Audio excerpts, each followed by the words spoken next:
আমি কোনো কবি বা লেখক নই, তাদের মতো করে বলতেও পারবো না। আসলে আমার অনুভূতিগুলো খুবই অগোছালো। অনুভূতি কখনোই গল্পের মতো গুছিয়ে বলা যায় না। আমি প্রেমে পড়েছি তোমার মায়াবী হাসির, তোমার কাজল মায়া চোখের। আমি ভালোবেসেছি তোমাকে। আমি আটকে গেছি তোমার পাগলামিতে। আমি তোমাকে খুব ভালোবাসি। সবসময় শুধু তোমার কথাই মনে পড়ে। প্রতিটা ক্ষণ, প্রতিটা মুহূর্ত তোমার ভাবনায় ডুবে থাকি আমি সারাক্ষণ। তোমাকে ছাড়া আমি একটা মুহূর্তও কাটাতে পারবো না। আমি স্বপ্ন দেখেছিলাম, সেটাতে ভরসা ছিল, কারণ আমি তোমাকে ভালোবাসি। তুমি আমার জীবন থেকে হারিয়ে গেলেও আমার ভালোবাসা ঠিকই থাকবে। জীবনে একটা স্বপ্ন থাকা প্রয়োজন, আমার সেটাকে ভালোবাসতে হয়। আমার হৃদয়ে যতটুকু ভালোবাসা আছে তার সবটুকু দিয়েই তোমাকে আগলে রাখতে চাই। আমি কথা দিচ্ছি, আমার ভালোবাসা হবে পবিত্র এবং নির্মল, যেখানে কোনো নষ্টামের ছিটে ফোটাও থাকবে না। ভালোবেসে আমার উপরে বিশ্বাস রাখতে পারো। Will you marry me? ক্লাসরুমে টিচারের বকবক ভালো লাগছে না মিলিয়ার। সে মাঠে আদ্রিতের দিকে তাকিয়ে আছে। আদ্রিত বন্ধুদের সাথে খেলাধুলা করছে। মিলিয়া আর আদ্রিত এইচএসসি পরীক্ষার্থী। তারা দুজনে খুব ভালো বন্ধু। হঠাৎই আদ্রিত বেহুশ হয়ে যায়। আদ্রিতকে তার বন্ধু জুনায়েদ ধরে।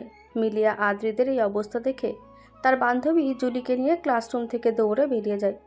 শিক্ষক প্রথমে অবাক হলেও পরে ঘটনাটা বুঝতে পেরে নিজেও ঘটনাস্থলে চলে যায়। আদ্রিদের মুখে পানি দিয়ে তার হুঁশ ফেরানো হয়। তার শিক্ষক তাকে ভালো ডাক্তারের পরামর্শ নিতে বলে। স্কুল ছুটির পর মিলিয়া আর আদ্রিত বাড়ি যাচ্ছিল।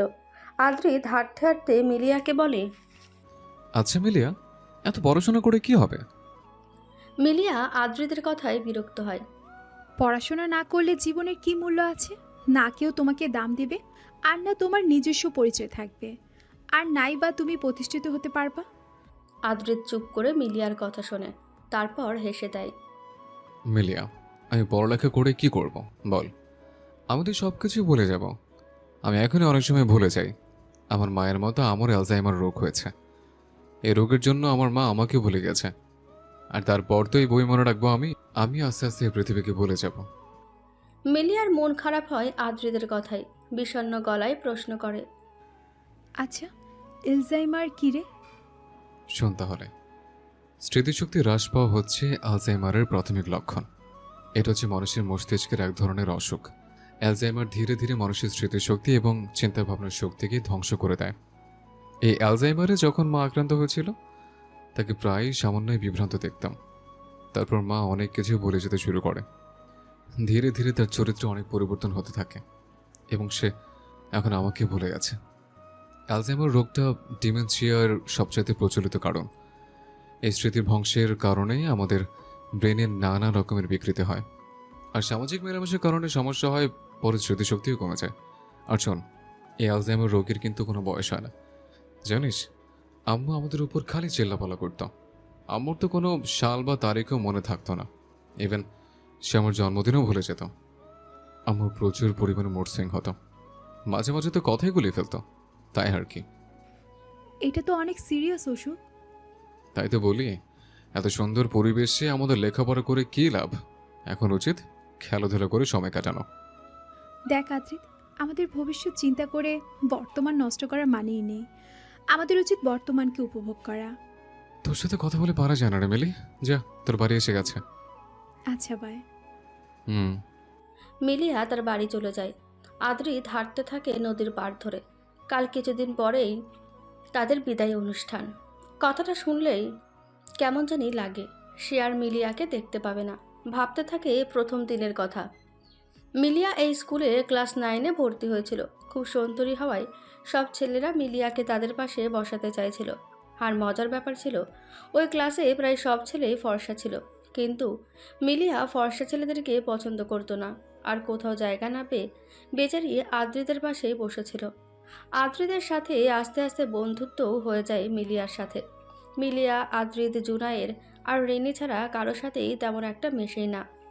মিলিয়া আদ্রিতকে শুধু বন্ধুই ভাবে, কিন্তু বোকা মিলিয়া কি জানে আদ্রিত তাকে যেই দিন থেকে দেখেছে সেই দিন থেকেই তার জন্য মনে ভালোবাসার বাহার গড়তে শুরু করেছে। মিলিয়ার এই অ্যাক্টর হওয়ার অনেক শখ। আদ্রিত সবসময় মিলিয়াকে সাপোর্ট করে। হু হু করে বাতাস এসে শীতল করে দিয়ে যায়। আদ্রিদের ধ্যান ভাঙে, ভাবতে থাকে বাস্তবতা নিয়ে। সে কেন অ্যালজাইমার রোগে আক্রান্ত হলো? সেও তো পারতো ভালো কিছু করতে জীবনে। কিন্তু যেখানে প্রিয় মানুষদের মনে রাখাই দায়, সেখানে কিভাবে একাডেমিক পড়াশোনা সম্ভব? আচ্ছা, মিলিয়াকে কি সে ভুলে যাবে? এখনই তো প্রায় অনেক কিছুই মনে থাকে না। একটা জিনিস কোথাও রাখলে পরবর্তীতে তার মনে রাখতে পারে না। যখন তারা পরীক্ষার পর আলাদা হয়ে যাবে, তখন তো মিলিয়ার সাথে দেখাই হবে না। তাহলে কি করে মনে রাখবে তখন সে মিলিয়াকে? আদ্রিত উঠে হাঁটা দেয়। আদ্রিত খুব ভালো ড্রাম বাজাতে পারে। আসলে শিখেছে মিলিয়ার জন্যই। মিলিয়ার পছন্দ অপছন্দগুলোকে খুব মূল্যায়ন করে আদ্রিত। আসলে সে চায় না মিলিয়াকে হারাতে। যদি আদ্রিতের ভালোবাসার কথা জেনে মিলিয়া বন্ধুত্ব নষ্ট করে দেয়, তখন কি হবে? তাই আদ্রিত কখনোই মিলিয়ার কাছে মনের কথা বুঝতে দেয়নি। কেটে গেছে কয়েকদিন। আজ বিদায় অনুষ্ঠান। হাসি মজা আনন্দ সুখ দুঃখ হই হুল্লোড় করে কাটিয়ে দিয়েছে সবাই স্কুল লাইফটা। আজ সময় জানান দিচ্ছে বিদায় নিতে হবে। তাকে বিদায় দেওয়া খুবই কঠিন, যার সাথে কাটানো হয়েছে সুন্দর মুহূর্তগুলো। সব শিক্ষার্থীর মুখেই আজ বিষাদ। কেউ কেউ স্মৃতি রেখে যাচ্ছে, কেউ বা বেস্ট ফ্রেন্ড। সব কিছু শেষে মিলিয়া, জুনায়ের, রিনি আর আদ্রিদ একসাথে হয়। আদ্রিদ আগে বলে, আমি কতটা ভাগ্যবান, তাই না মিলি, যে আমার কাউকে বিদায় দিতে কষ্ট হচ্ছে। শুরু করতে হলে অতীতকে বিদায় দিতেই হয় রে। জুবাইর, রিনি আর আদ্রিত, আমার জীবনের অভ্যাস হয়ে গিয়েছিল রে তোরা। কখনো ভুলিস না আমায়। জুনায়ের তাকায়। তার চোখ জানান দিচ্ছে কষ্ট হচ্ছে তারও এই প্রিয় স্কুল বন্ধু আর স্মৃতিগুলোকে ছেড়ে যেতে। শোন দুস্তরা, কষ্টের বিদায় হয় সুখের, আর কষ্ট ছাড়া হাসি খুশি বিদায় হয় দুঃখের। কেউ কাঁদবে না, খবরদার। আমরা জীবনে নতুন অধ্যায় পা রাখতে চলেছি, তাই তো এই বিদায়। এটা বিদায় নয়, নতুনকে বরণ করার ধাপ। জীবনের লক্ষ্যে আমরা আরও এক ধাপ এগিয়ে গেলাম এবার। হ্যাঁ, তুই ঠিক বলেছিস রে জুবাই। মিলিয়া আর আদ্রিত তোদেরও খুব মিস করবো রে। আর শোন, বিদায় শুধু কষ্টের নয় রে, এই বিদায় ভালো কিছুই বয়ে আনবে। শোন, আমরা বেস্ট ফ্রেন্ড ছিলাম আর থাকবো সারা জীবন। তোদের থেকে যে ভালোবাসা পেয়েছি, হয়তো তা কেউ দিতে পারবে না। আর বিদায় কখনোই বলো না, এটা শেষ বিদায় তো, অস্থায়ী জিনিস।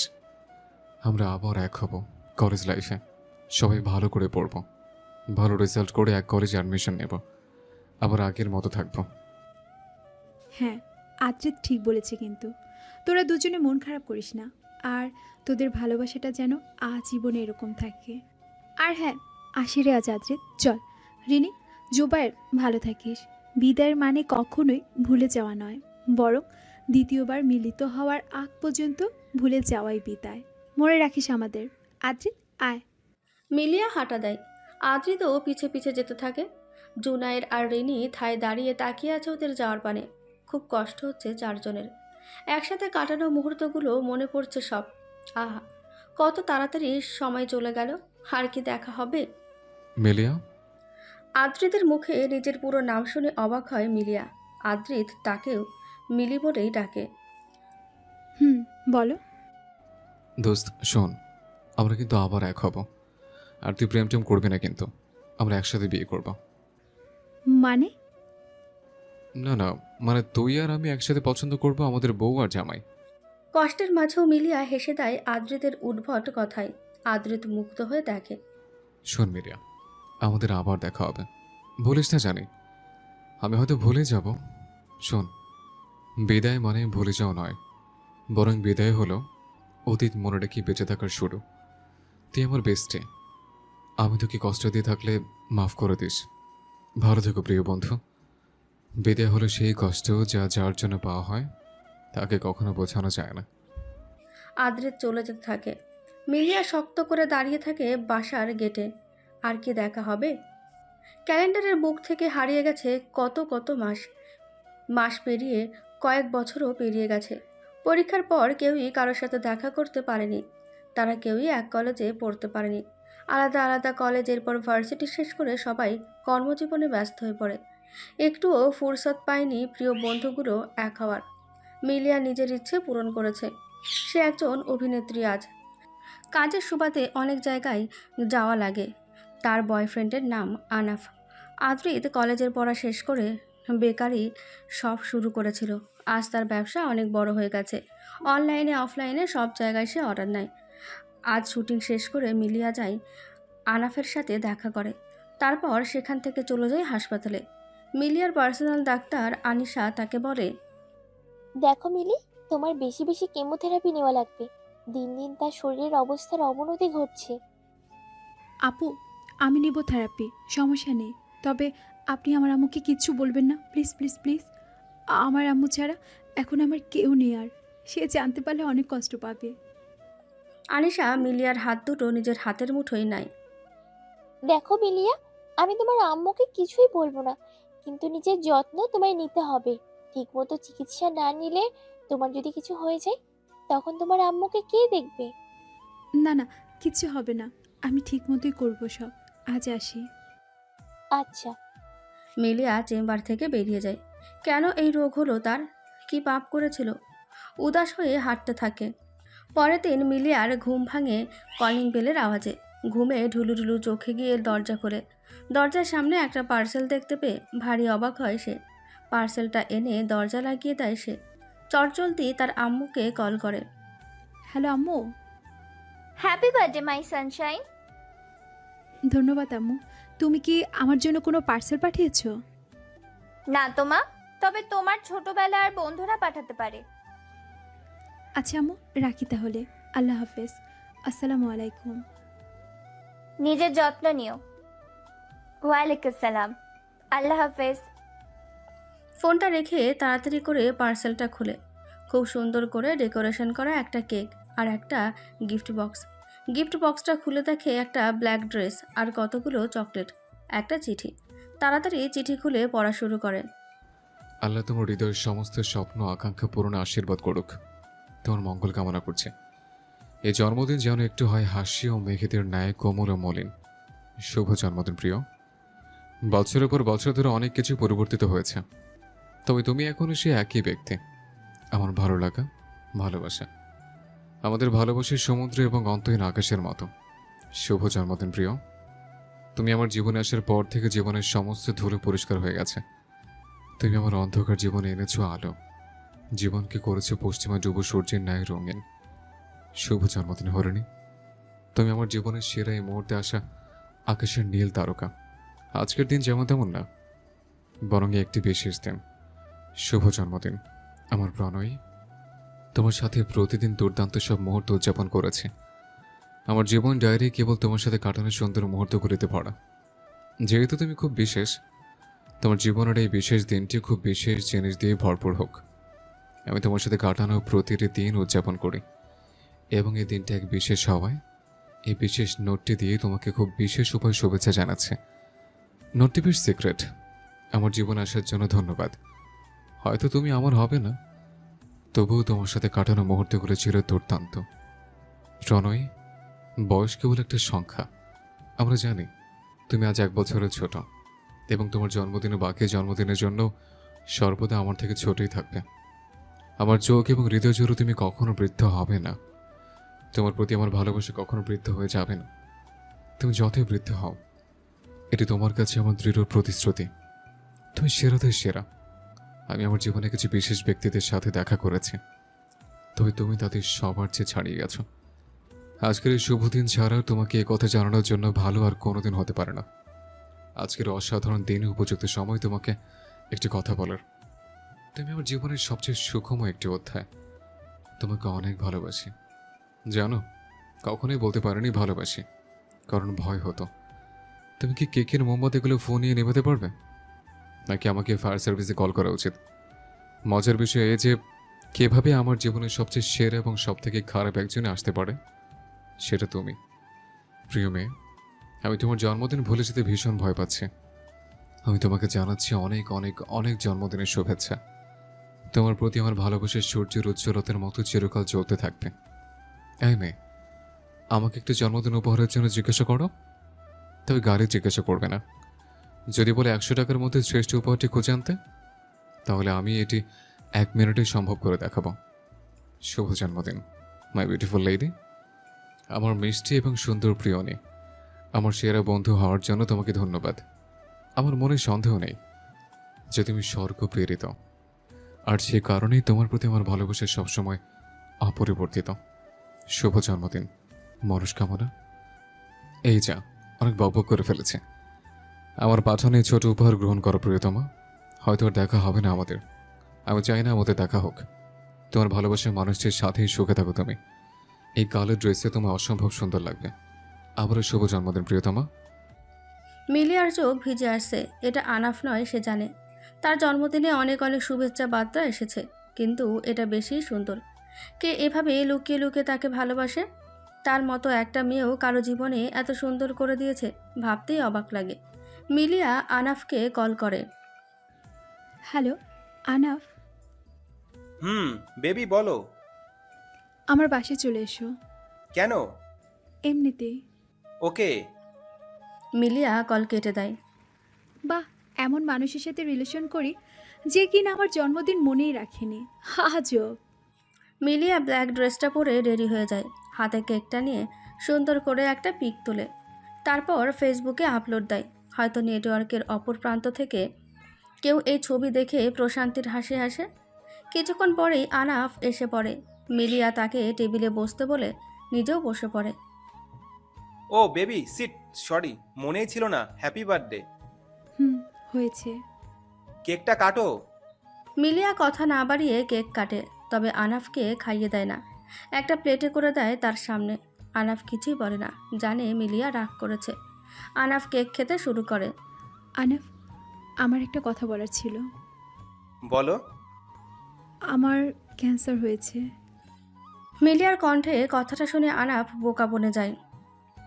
মিলিয়া, মজা করার একটা লিমিট থাকে। আজকের দিনে অন্তত মজা করো না প্লিজ। তোমার কি মনে হয় আমি মজা করছি? মানে কি বলতে চাইছো? মিলিয়া উঠে গিয়ে কতগুলো রিপোর্ট নিয়ে আসে, আনাফের হাতে দেয়। পেপারগুলো হাতে নিয়ে আনাফ স্তব্ধ হয়ে বসে আছে। মুখ দিয়ে কথা বেরোচ্ছে না, মাথা ফাঁকা ফাঁকা লাগছে। একবার মিলিয়ার মুখের দিকে, আরেকবার হাতে থাকা কাগজগুলোর দিকে তাকায়। আনাফ পেপারগুলো রেখে আস্তে করে চেয়ার থেকে উঠে যায়। চুপচাপ হেঁটে চলে যায় মিলিয়ার বাসা থেকে। মিলিয়া আনাফের যাওয়ার দিকে তাকিয়ে কেঁদেই ফেলে। কি করবে আনাফ এখন? আসলে মা ছাড়া কেউই নেই তার। সে তার ডাক্তারকে মেসেজ করে বলে দেয় এবারের কেমোথেরাপি নিতে দেরি হবে, আর তার আম্মুকে যেন এই বিষয়ে না জানায়। আরিশা হতাশ হয়ে মেসেজটা পড়ে, উত্তরে হ্যাপি বার্থডে লিখে দেয়। মিলিয়া বাসে বসে সময় গুনছে, তবে তা বাস ছাড়ার নয়, নিজের মৃত্যুর। মানুষ কত পাষাণ, তাই না? আজ ভালোবাসি বলে পাগল করে দেবে, কাল স্বার্থ না পেলেই পালাবে। না, আজ সে ফিরে যাবে চিরচেনা সে শহরে, যেখানে প্রিয় মানুষদের রেখে এসেছে। প্রিয় বন্ধু, মা, সবাই ওখানে। দূরে থেকেও কিছু পেল না সে, সব মিথ্যা লাগছে। সব কিছুক্ষণ আগে মিলিয়ার ফোনে রিং হচ্ছিল। মিলিয়া দেখলো আনাফের নাম্বার, অনিচ্ছা সত্ত্বেও রিসিভ করে। হ্যালো মিলিয়া, আমার কথাগুলো মন দিয়ে শোনো। দেখো, তোমার কন্ডিশন বেশি ভালো নেই। তোমার জীবনের কোনো নিশ্চয়তা নেই। তাহলে আমি কি করে তোমাকে আমার জীবনের সাথে জড়িত করি? কি করে আমার জীবনটা নিজের হাতে শেষ করি? আমার একটা ব্রাইট ফিউচার আছে, কিন্তু তুমি রোগাক্রান্ত। তোমার সাথে আমি কি করে থাকবো? তুমিও কি চাও আমার জীবনটা ধ্বংস হোক? আমাকে আজ তোমার সাথে পাষাণের মতো আচরণ করতে হচ্ছে। জানি না তোমার কি হবে। এমন হতে পারে তুমি আজ আছো, কাল নেই। বলো তখন আমার কি হবে? তাই আমি চাই না তোমার সাথে থাকতে। আমি তোমায় মুক্তি দিলাম, তুমি তোমার মতো, আমি আমার মতো থাকবো আজ থেকে। আমাদের মাঝে কোনো সম্পর্ক নেই, সব এখানেই শেষ। নিজেকে গুছিয়ে নিও, নিজের যত্ন নিও, ভালো থেকো। আল্লাহ হাফেজ। নিজের কথা শেষ করে আনাফ খট করে কলটা কেটে দেয়। মিলি নির্বাক হয়ে তাকিয়ে আছে স্ক্রিনে। আশ্চর্য, তার কান্না পাচ্ছে, কিন্তু চোখ থেকে পানি পড়ছে না। সে নিজেও থাকতো না আনাফের জীবনে, কিন্তু এতদিন যে ছেলেটা বিয়ে করার জন্য মরিয়া হয়ে উঠেছিল, আজ সে এভাবে বলতে পারল? একটা অসুখ জীবনটাকে এভাবে শেষ করে দিল। আফসোস, আজ খুব আফসোস লাগছে। কেন এই সুন্দর পৃথিবীতে সে কয়েকদিনের অতিথি? আচ্ছা, জন্ম হলে তো মৃত্যুর স্বাদ গ্রহণ করতেই হবে, এটা একটা অপ্রিয় সত্য। তাও কেন মানুষ এতটা বিবেকহীন হয়? সব কিছুর কাছে হেরে যায় ভালোবাসা। সমাপ্তি ঘটে কিছু অলিখিত কাব্যের। মিলি মোবাইলটা ব্যাগে রেখে দিল। আস্তে আস্তে চোখ দুটো বন্ধ করে মাথাটা এলিয়ে দিল ট্রেনের সিটে। বিচ্ছেদের কথা ভাবতেই বুকটা আবার অসহনীয় ব্যথায় জর্জরিত হয়ে গেল। মনে হচ্ছে বুকের মধ্যে কেউ ছুরি দিয়ে আঘাত করছে বারবার। আহ, এই কি প্রেম, এত সহজে শেষ? তারও তো সুন্দর একটা গল্প হতে পারত। তাদের গল্পের কি সাজানো গোছানো একটা পরিসমাপ্তি হতে পারতো না? হয়তো তকদিরে নেই। যাই হোক, এত ভেবে কি হবে? সে তো ভাবলো না। ক্যান্সারের বাহানায় ছুঁড়ে ফেলে দিল। আচ্ছা, চিঠির মানুষটাও কি আমার অসুখ জানার পর এভাবেই হারিয়ে যাবে? কিছু ভাবা যাচ্ছে না, একটু ঘুমানো দরকার। বাসের সিটে মাথাটা এলিয়ে দিল সে। কাঙ্ক্ষিত জায়গায় বাস এসে থামলো। সময় তখন বিকাল 5টা। মিলিয়া বাস থেকে নেমে একটা রিক্সা নিল। বাড়ির সামনে নেমে ভাড়া মিটিয়ে বাড়ির ভেতরে গেল। ঘরে ঢুকেই ডাক দিল। মা, ও মা। মিলিয়া আসবে এটা কেউই জানতো না। কাউকে না জানিয়ে চলে এসেছে। মিনু মা ডাক শুনে থমকালো। সে কি ভুল শুনল? আবারও মিলিয়া জোরে জোরে ডাক দিল। মা, ও মা, রাগ করেছ? তাড়াতাড়ি করে সামনের রুমে গেলেন। ভাবতেও পারেনি আজ সেই বহু আকাঙ্ক্ষিত মুখটা দেখবে। মিলিয়া ব্যাগ ফেলে দৌড়ে এসে মাকে জড়িয়ে ধরল। বাচ্চারা কান্নায় ভেঙে পড়ল দুজনেই। একজনের কান্না মেয়েকে ফিরে পাওয়ার আনন্দের, আরেকজনের মা আর সবাইকে ছেড়ে যাওয়ার কষ্টের। নিজেকে ধাতস্থ করে মিনু মেয়েকে সান্ত্বনা দিয়ে বলে, আমার মাটা আর কাঁদে না। আজ না তোর জন্মদিন, এই দিনে কেউ এভাবে কাঁদে? যা ফ্রেশ হয়ে আয়, আমি তোর বন্ধুদের খবর দিচ্ছি। আচ্ছা মা। মিলিয়া নিজের ঘরে গিয়ে জামা কাপড় নিয়ে বাথরুমে চলে যায়। মিনু জুবাইর আর রিনিকে কল করে আসতে বলে, কিন্তু আদ্রিদের নাম্বার তো তার কাছে নেই। মিনু কেক অর্ডার করে আর মেয়ের পছন্দের খাবারগুলো রান্না করে। আম্মু কি করো? এই তো মা, রান্না করি রে। হঠাৎই কলিং বেলের আওয়াজ হয়। মিলিয়া ভ্রু কুঁচকে তাকায়। মা, এই সময় কে এলো? যা গিয়ে দরজা খুলে দে। আচ্ছা। মিলিয়া গাল ফুলিয়ে চলে যায়। কোথায় একটু মায়ের সাথে আড্ডা দেবে, কথা বলবে, তা নয় আবার কে এলো। মিলিয়া দরজা খুলতে রিনি আর জুবাইর ওকে জড়িয়ে ধরে। মিলিয়া ভ্যাবাচাকা খেয়ে যায়। মিলিয়া, তুই কেমন আছিস দোস্ত? আরে ভাই, তোরা ছাড় না, আমার সব হাড় ভেঙে গেল। হো মা গো। দুজনেই ছেড়ে সোজা হয়ে দাঁড়ায়। মিলিয়াকে জুবাইর বলে, কিরে, কিপটানি বাহিরেই দাঁড় করিয়ে রাখবি? মিলিয়া হেসে দরজা ছেড়ে দাঁড়ায়। রিনি আর জুবাইর গিয়ে সোফায় বসে। মিলিয়া সোফায় বসতে বসতে বলে, তারপর কি খবর? তোদের প্রেম কেমন চলে? রিনি আর জুবাইর দুজনেই দুজনার দিকে তাকায়। একসাথে বলে ওঠে, প্রেম? এমনভাবে বলল যেন এই শব্দটা জীবনে প্রথম শুনেছে। আরে হ্যাঁ, তোদের প্রেম। প্রেম আমাদের কপালে জুটে নাই রে। মানে ব্রেকআপ করে দিয়েছো? এত ভালোবাসা গেল কই? জুবাইর মিলিকে থামিয়ে বলে, আরে ওয়েট, হাইপার হচ্ছিস কেন? আমাদের ব্রেকআপ হয়নি। এই যে এই রিনি আমার গলায় ঝুলে গেছে। কি? আমি তোমার গলায় ঝুলছি? নাকি নিজেই আমার বাবার কাছে বিয়ের প্রস্তাব দিছো? মানে বিয়ে করলি, আমায় জানালি না? অভিশাপ দিচ্ছি তোদের, যমজ বাচ্চা হবে। মিলিয়া চেহারায় একটু দুঃখ কষ্ট ভাব আনার চেষ্টা করলো। মিলিয়ার চেহারা দেখে দুজনেই হেসে দিল। মিলিয়া একটু রাগী ভাব করে নিজেও হাসিতে তাল মেলালো। মিলিয়ার মা কেক নিয়ে এসে পড়লেন। মিলিয়া মোমবাতি নিভিয়ে কেক কাটে। আগে তার মাকে খাওয়ায়, তারপর জুবাইর আর রেনিকে। কেক খাওয়া শেষ করে শুরু হয় আড্ডা। আচ্ছা, তোরা তো হ্যাপি ম্যারিড কাপল, কিন্তু আমার ঘাটতারা আদ্রিদের কি খবর? মিলিয়ার প্রশ্নের জবাব দেয় জুবাইর। ভালোই। সে এখন বিরাট বেকারি শপ দিয়েছে, অনলাইনে অফলাইনে ছুটিয়ে ব্যবসা করছে। মিলিয়ার মনে খচখচনি হয়। আচ্ছা, কেকটা আদ্রিত পাঠায়নি তো? টুকটাক কথা বলে আজকের মতো আড্ডা শেষ করে সবাই। আজ জুবাইর আর রিনি থাকবে মিলিয়াদের বাসায়। সবাই রাতে ডিনারের সময় অনেক মজা করেছে। মিলিয়ার মা জুবাইরের প্লেটে খাবার দিয়েছে, তা মিলিয়া আর রিনি মিলে ছিনিয়ে নিয়েছে বারবার। বেচারা জুবাইর মিনুর দিকে ইনোসেন্ট চাহনি দিলেও কাজ হয়নি। তিনিও ছেলে মেয়েদের মজা উপভোগ করছে খুব। খাওয়া শেষে সবাই ছাদে যায়। মিলিয়ার মা যায় না শুধু, জুবাইর মিলিয়াকে বলে, আচ্ছা, বিয়া শাদি করবি না? আমাদের কি মামা মামাই ডাক শোনাবে না? এই কি বললা? মামা মামি কেন? আমি খালা হব, তুমি খালু। আবার দুজনে তর্ক বিতর্ক শুরু হয়। থামবি তোরা? দুজনেই চুপ হয়। শোন, আমি বিয়ে করব না, ফাও বলে লাভ নাই গা। তার চেয়ে তোরা একটা বাচ্চা আমদানি কর। কি কস মিলিয়া? বাচ্চা আমদানি করবো তাও রিনি? হ্যাঁ, নিজেই একটা বাচ্চা। বাচ্চাদের মতো করে করে আমার মাথা খায়। আবার আইসে আরেক বাচ্চা। নো। এই এই বেশি বুঝো তুমি। দেখো সামনের মাসে বেবি আসবে। কেমনে রে নি? 10 মাস তো লাগবে। জুবাইর আর মিলি প্রশ্নে রিনি লজ্জা পায়। হ্যাঁ, সবাই সুখ দুঃখের আলাপ করে অনেকক্ষণ আড্ডা দিয়ে চলে যায়। যে যে যার ঘরে ঘুমিয়ে পড়ে। মিলি আর ঘুম আসছে না, বারবার মনে মনে চিঠির মালিককে খুঁজছে। এপাশ ওপাশ করতে করতে অবশেষে শেষ রাতের দিকে ঘুমিয়ে পড়ে। সকালে উঠে তিনজনে একসাথে ব্রেকফাস্ট টেবিলে বসে। মিলি আর মা খাবার সার্ভ করছে। তিনি খাবার সার্ভ করে দিয়ে ওপরে চলে গেলেন ফোন কলে কথা বলতে। খাওয়ার মাঝে জুবাইর বলল, মিলি, একটা কথা কাল থেকে বলবো বলবো করে বলাই হয়নি। কি কথা চট করে বলে দে। তুই এমন বড় মানুষের মতো হয়ে গেছিস কেন? এমন ফ্যাকাশে হয়ে গেছে কেন চেহারা? তোর কি হয়েছে? আরে কই কিছু না তো। তোর চোখে ছানি পড়েছে বন্ধু, বুঝলি? ডাক্তার দেখাইস। মিলি আর কথায় তাল মিলিয়ে রিনি বলে, আসলে এই ছানি পড়া পোলা নিয়ে আমি যে কি করি। দুজনেই হেসে দেয়। জুবাইর গাল ফোলায়। এরই মধ্যে কলিং বেলের আওয়াজ হয়। এ অসময় কে এলো বলতো তোরা? আমি কি করে জানবো মিলিয়া? জুবাই, জানো নাকি? মিলিয়ে আগে গিয়ে দরজা খুলে গিয়ে দেখ। জুবাইর খাবার চিবোতে চিবোতে বলে। তার মুখে একটা বেপরোয়া ভাব, জানি সে বুঝে গেছে কে এসেছে।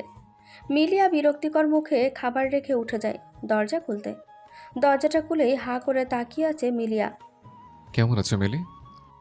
আবার সেই পরিচিত মুখ, আবার সেই পরিচিত ডাক, মিলি। দম বন্ধ অবস্থা হয়ে যায়। শরীরটা একটু অক্সিজেনের জন্য জায়গা খুঁজছে। আদ্রিদের গালে খোঁচা খোঁচা দাড়ি, সাদা গালে কালো দাড়িটা জানি মানায়। পাতলা গোলাপি ঠোঁট, ধবধবে সাদা শরীর। মিলিয়ার রং ধবধবে সাদা ছেলেদের কোনো গালেই পছন্দ ছিল না, কিন্তু আদ্রিত হলে সেটা অন্য ব্যাপার। সিল্কি চুলগুলো জেল দিয়ে কি সুন্দর সেট করা, কালো পাগড়িতে ঢাকা দুটো গভীর চোখ তাকে দেখছে ভাবতেই জড়তা ঘিরে ধরল। চোখ সরালো মিলিয়া। নিজেকে নিজেই বকছে, মিলি তুই এত বেহায়া হলি কবে রে? এভাবে একটা ছেলের দিকে কেউ তাকায়? ছি ছি ছি, লজ্জা শরমের মাথা খেয়েছিস তুই? ইচ্ছে মতো নিজের মনে বকতে থাকে। আদ্রিত আবারও বলে, মিলি, বাইরে দাঁড়িয়ে থাকবো আমি? মিলিয়া জিভ কাটে। এতক্ষণ ছেলেটাকে দাঁড় করিয়ে রেখেছে সে, ভাবতেই আবারও লজ্জা পায়। সরে দাঁড়ায় দরজা থেকে। আদ্রিত ভেতরে ঢোকে। আগের থেকে বেশি সুন্দর হয়ে গেছো। আদ্রিতের এই বাড়ির প্রতিটা দেওয়াল চেনা, তাই গিয়েই জুবাইর আর রেনির সামনে গেল। জুবাইর আর রেনি হাই হ্যালো করলো। মিলিয়া ততক্ষণে এসে গেছে। আদ্রিত বসো, আমি খাবার দিচ্ছি। না না, আমি খেয়ে এসেছি। তা তো হবে না, আমার আম্মুর রান্না খাবে না? সবার জোরাজুরিতে শেষমেশ আদ্রিতকে বসতেই হলো। চার বন্ধু মিলে অনেক খোশ গল্প করে, কিন্তু আদ্রিত আর মিলির মাঝে কথা হয় না। এখনও ঘরেই আছে মিলিয়া। খাবার শেষ করে আদ্রিত মিলিয়ার মায়ের রুমে যায়। আসসালামু আলাইকুম আন্টি, কেমন আছেন? মিলিয়ার মা আদ্রিতকে একটু ভালোবাসেন বেশি, তাই তো আদ্রিতকে দেখে তার মনটা ভালো হয়ে গেছে। ওয়ালাইকুম সালাম বাবা, আমি ভালো আছি। তুই কেমন আছিস? জি ভালোই। আমাদের বাসায় থাকতেই হবে। মিলিয়ার সাথে আড্ডা দিবি সবাই মিলে। মেয়েটার শরীরের অবস্থা বেশি ভালো না, বাচ্চার কোনো ভরসা নেই। কেন যে আমার মেয়েটার ছোট বয়সেই কঠোর রোগে ধরলো? আমার মেয়েটা কি পাপ করেছিল? মিলিয়ার মা ডুকরে কেঁদে ওঠে। এদিকে আদ্রিতের মাথা ভনভন করছে। কি হয়েছে মিলিয়ার? কি এমন যাতে তার মিলি বাঁচবে না? মিলিয়ার মা আঁচলে চোখের পানি মুছে আদ্রিতের দিকে তাকায়। যাও আদ্রিস, ওর সাথে থাকো। কত বছর পর দেখা তোমাদের। আড্ডা দাও, যাও। আমার রান্না করা লাগবে। মিলিয়ার মা আদ্রিতের পাশ থেকে চলে গেল রান্নাঘরে। আদ্রিত স্তব্ধ হয়ে দাঁড়িয়ে আছে। কি হচ্ছে এসব? এত কষ্ট করে একটা মানুষকে সে মনে রাখলো, আর সেই মানুষটি কিনা তাকে ফাঁকি দিয়ে যাবে? হতবুদ্ধি হয়ে এগিয়ে গেল মিলিয়ার ঘরের দিকে। মিলিয়া, রিনি আর জুবাইর বসে গল্প করছিল। আদ্রিত এসে বসে খাটের এক পাশে। রিনি তখন চেঁচিয়ে বলে, হাই আল্লাহ, জুবাইর আমাদের না ফুপিকে কল দিতে বলেছিল। দেখলে? চলো চলো, ভিডিও কল দিতে হবে। রিনি জুবাইরকে টেনে হিঁচড়ে রুমে নিয়ে যায়। তার উদ্দেশ্য হচ্ছে মিলিয়া আর আদ্রিতকে স্পেস দিয়ে গেল। ওদের মাঝে যোগাযোগ নেই, এজন্যই ওরা এদেরকে একা ছেড়ে দিল। দুজনের মাঝেই পিনপতন নীরবতা। মিলিয়া নীরবতা ছিন্ন করে বলে, ধন্যবাদ কেন মিলি? আমাকে কেক পাঠানোর জন্য। চিঠির ব্যাপারটা মিলিয়া চেপে গেল। আদ্রিত সরু চোখে মিলিয়ার দিকে তাকায়, নড়ে চড়ে গলা ছেড়ে বলে, তুমি কি সিআইডি নাকি? মজা করছো নাকি কথা ঘুরাচ্ছ কোনটা? আদ্রিত সিরিয়াস ফেস নিয়ে বলে, মোটেও না। তাহলে আসলে তুমি কিভাবে জানলে আমি কেক পাঠিয়েছিলাম? আদ্রিত কনফিউজড হয়ে জিজ্ঞেস করে। মিলিয়া হেসে বলে, আন্তাজে ঢিল ছুঁড়েছি, রেগে গেছে তো। তোমার আমাকে এখনো মনে আছে? মনে থাকবে না কেন? দীর্ঘ 6 বছর আমি তোমাকে ভালোভাবেই মনে রেখেছি। মিলিয়া মুখ কালো করে ফেলে, ঠোঁট উল্টে বলে, তাহলে কেন যোগাযোগ ছিন্ন করলে? তাহলে কেন বললে যে তুমি আমায় ভুলে যাবে? তোমার নাকি এলজাইমার আছে, তুমি নাকি সব ভুলে যাবে। হ্যাঁ আছে এখনো, কিন্তু তোমায় ঘিরে সবই মনে আছে, মনে রেখেছি। আর তুমি কল বা মেসেজ দাওনি, কিন্তু তোমার প্রতি মিনিটের আপডেট আমার কাছে থাকতো। আচ্ছা বলো তো, আমি কোনোদিন তোমার এলজাইমারের কথা জানতে পেরেছিলাম? বিদে অনুষ্ঠানে কিছুদিন আগে, আর তখন আমি সেন্সলেস হয়ে গেছিলাম। পরেই তোমাকে বলেছিলাম যে আমার আলজাইমার আছে, ঠিক না? মিলিয়া চুপ করে আছে। ঝড় আসার আগে পরিবেশ যেমন থাকে, তার অবস্থাটাও তেমন। আসলে তুমি একটা মিথ্যাবাদী আদ্রিত। তোমার কখনোই কোনো অসুখই ছিল না।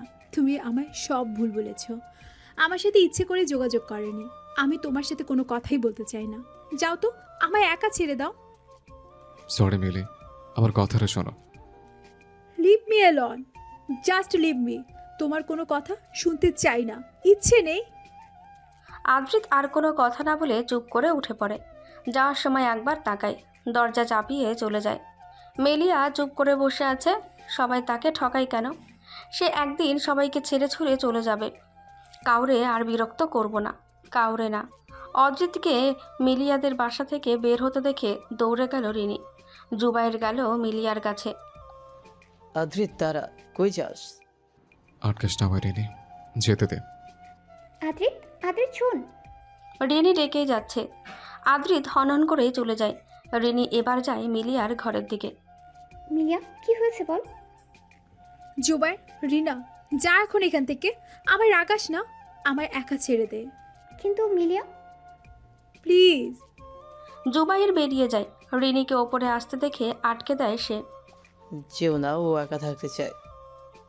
রিনি আশাহত হয়ে তাকায় জুবাইরের দিকে। জুবাইর চোখ দিয়ে ভরসা দেয় কিচ্ছু হবে না, তারা পারবেই। আবার রিনিও মাথা নাড়ায়। আদ্রিত ঘরে বসে আছে, ভাবছে সে এই বছর কত কষ্ট করেই না মিলিয়াকে মনে রেখেছে। এত রাত জেগেছে, মিলিয়া তার কথাগুলো শুনলও না। এত ভালোবাসা কি সব বিফলে যাবে? মিলিয়ার কি হয়েছে তাও জানতে পারলাম না। মিলিয়া তো এত অভিমান কেন তোমার? তোমার ভালোর জন্যই যোগাযোগ ছিন্ন করেছি। তুমি আমায় একটা আবারও বুঝলে না। যাই হোক, তোমার তো আনাফ আছেই, আমায় কি দরকার? তবুও মিথ্যার দেওয়ালটা ভেঙে দেব শীঘ্রই। আমার অভিমানী নেই, তোমার সব অভিযোগ আমি শুনবো, নিজেকে শুধরে নেব। মিলিয়া দুপুরের খাবার খেয়ে মায়ের রুমে উকি দেয়। কিরে মিলি, এমন চোরের মতো করছিস কেন? কিছু বলবি? মিলিয়া মায়ের কথাই অপ্রস্তুত হাসে।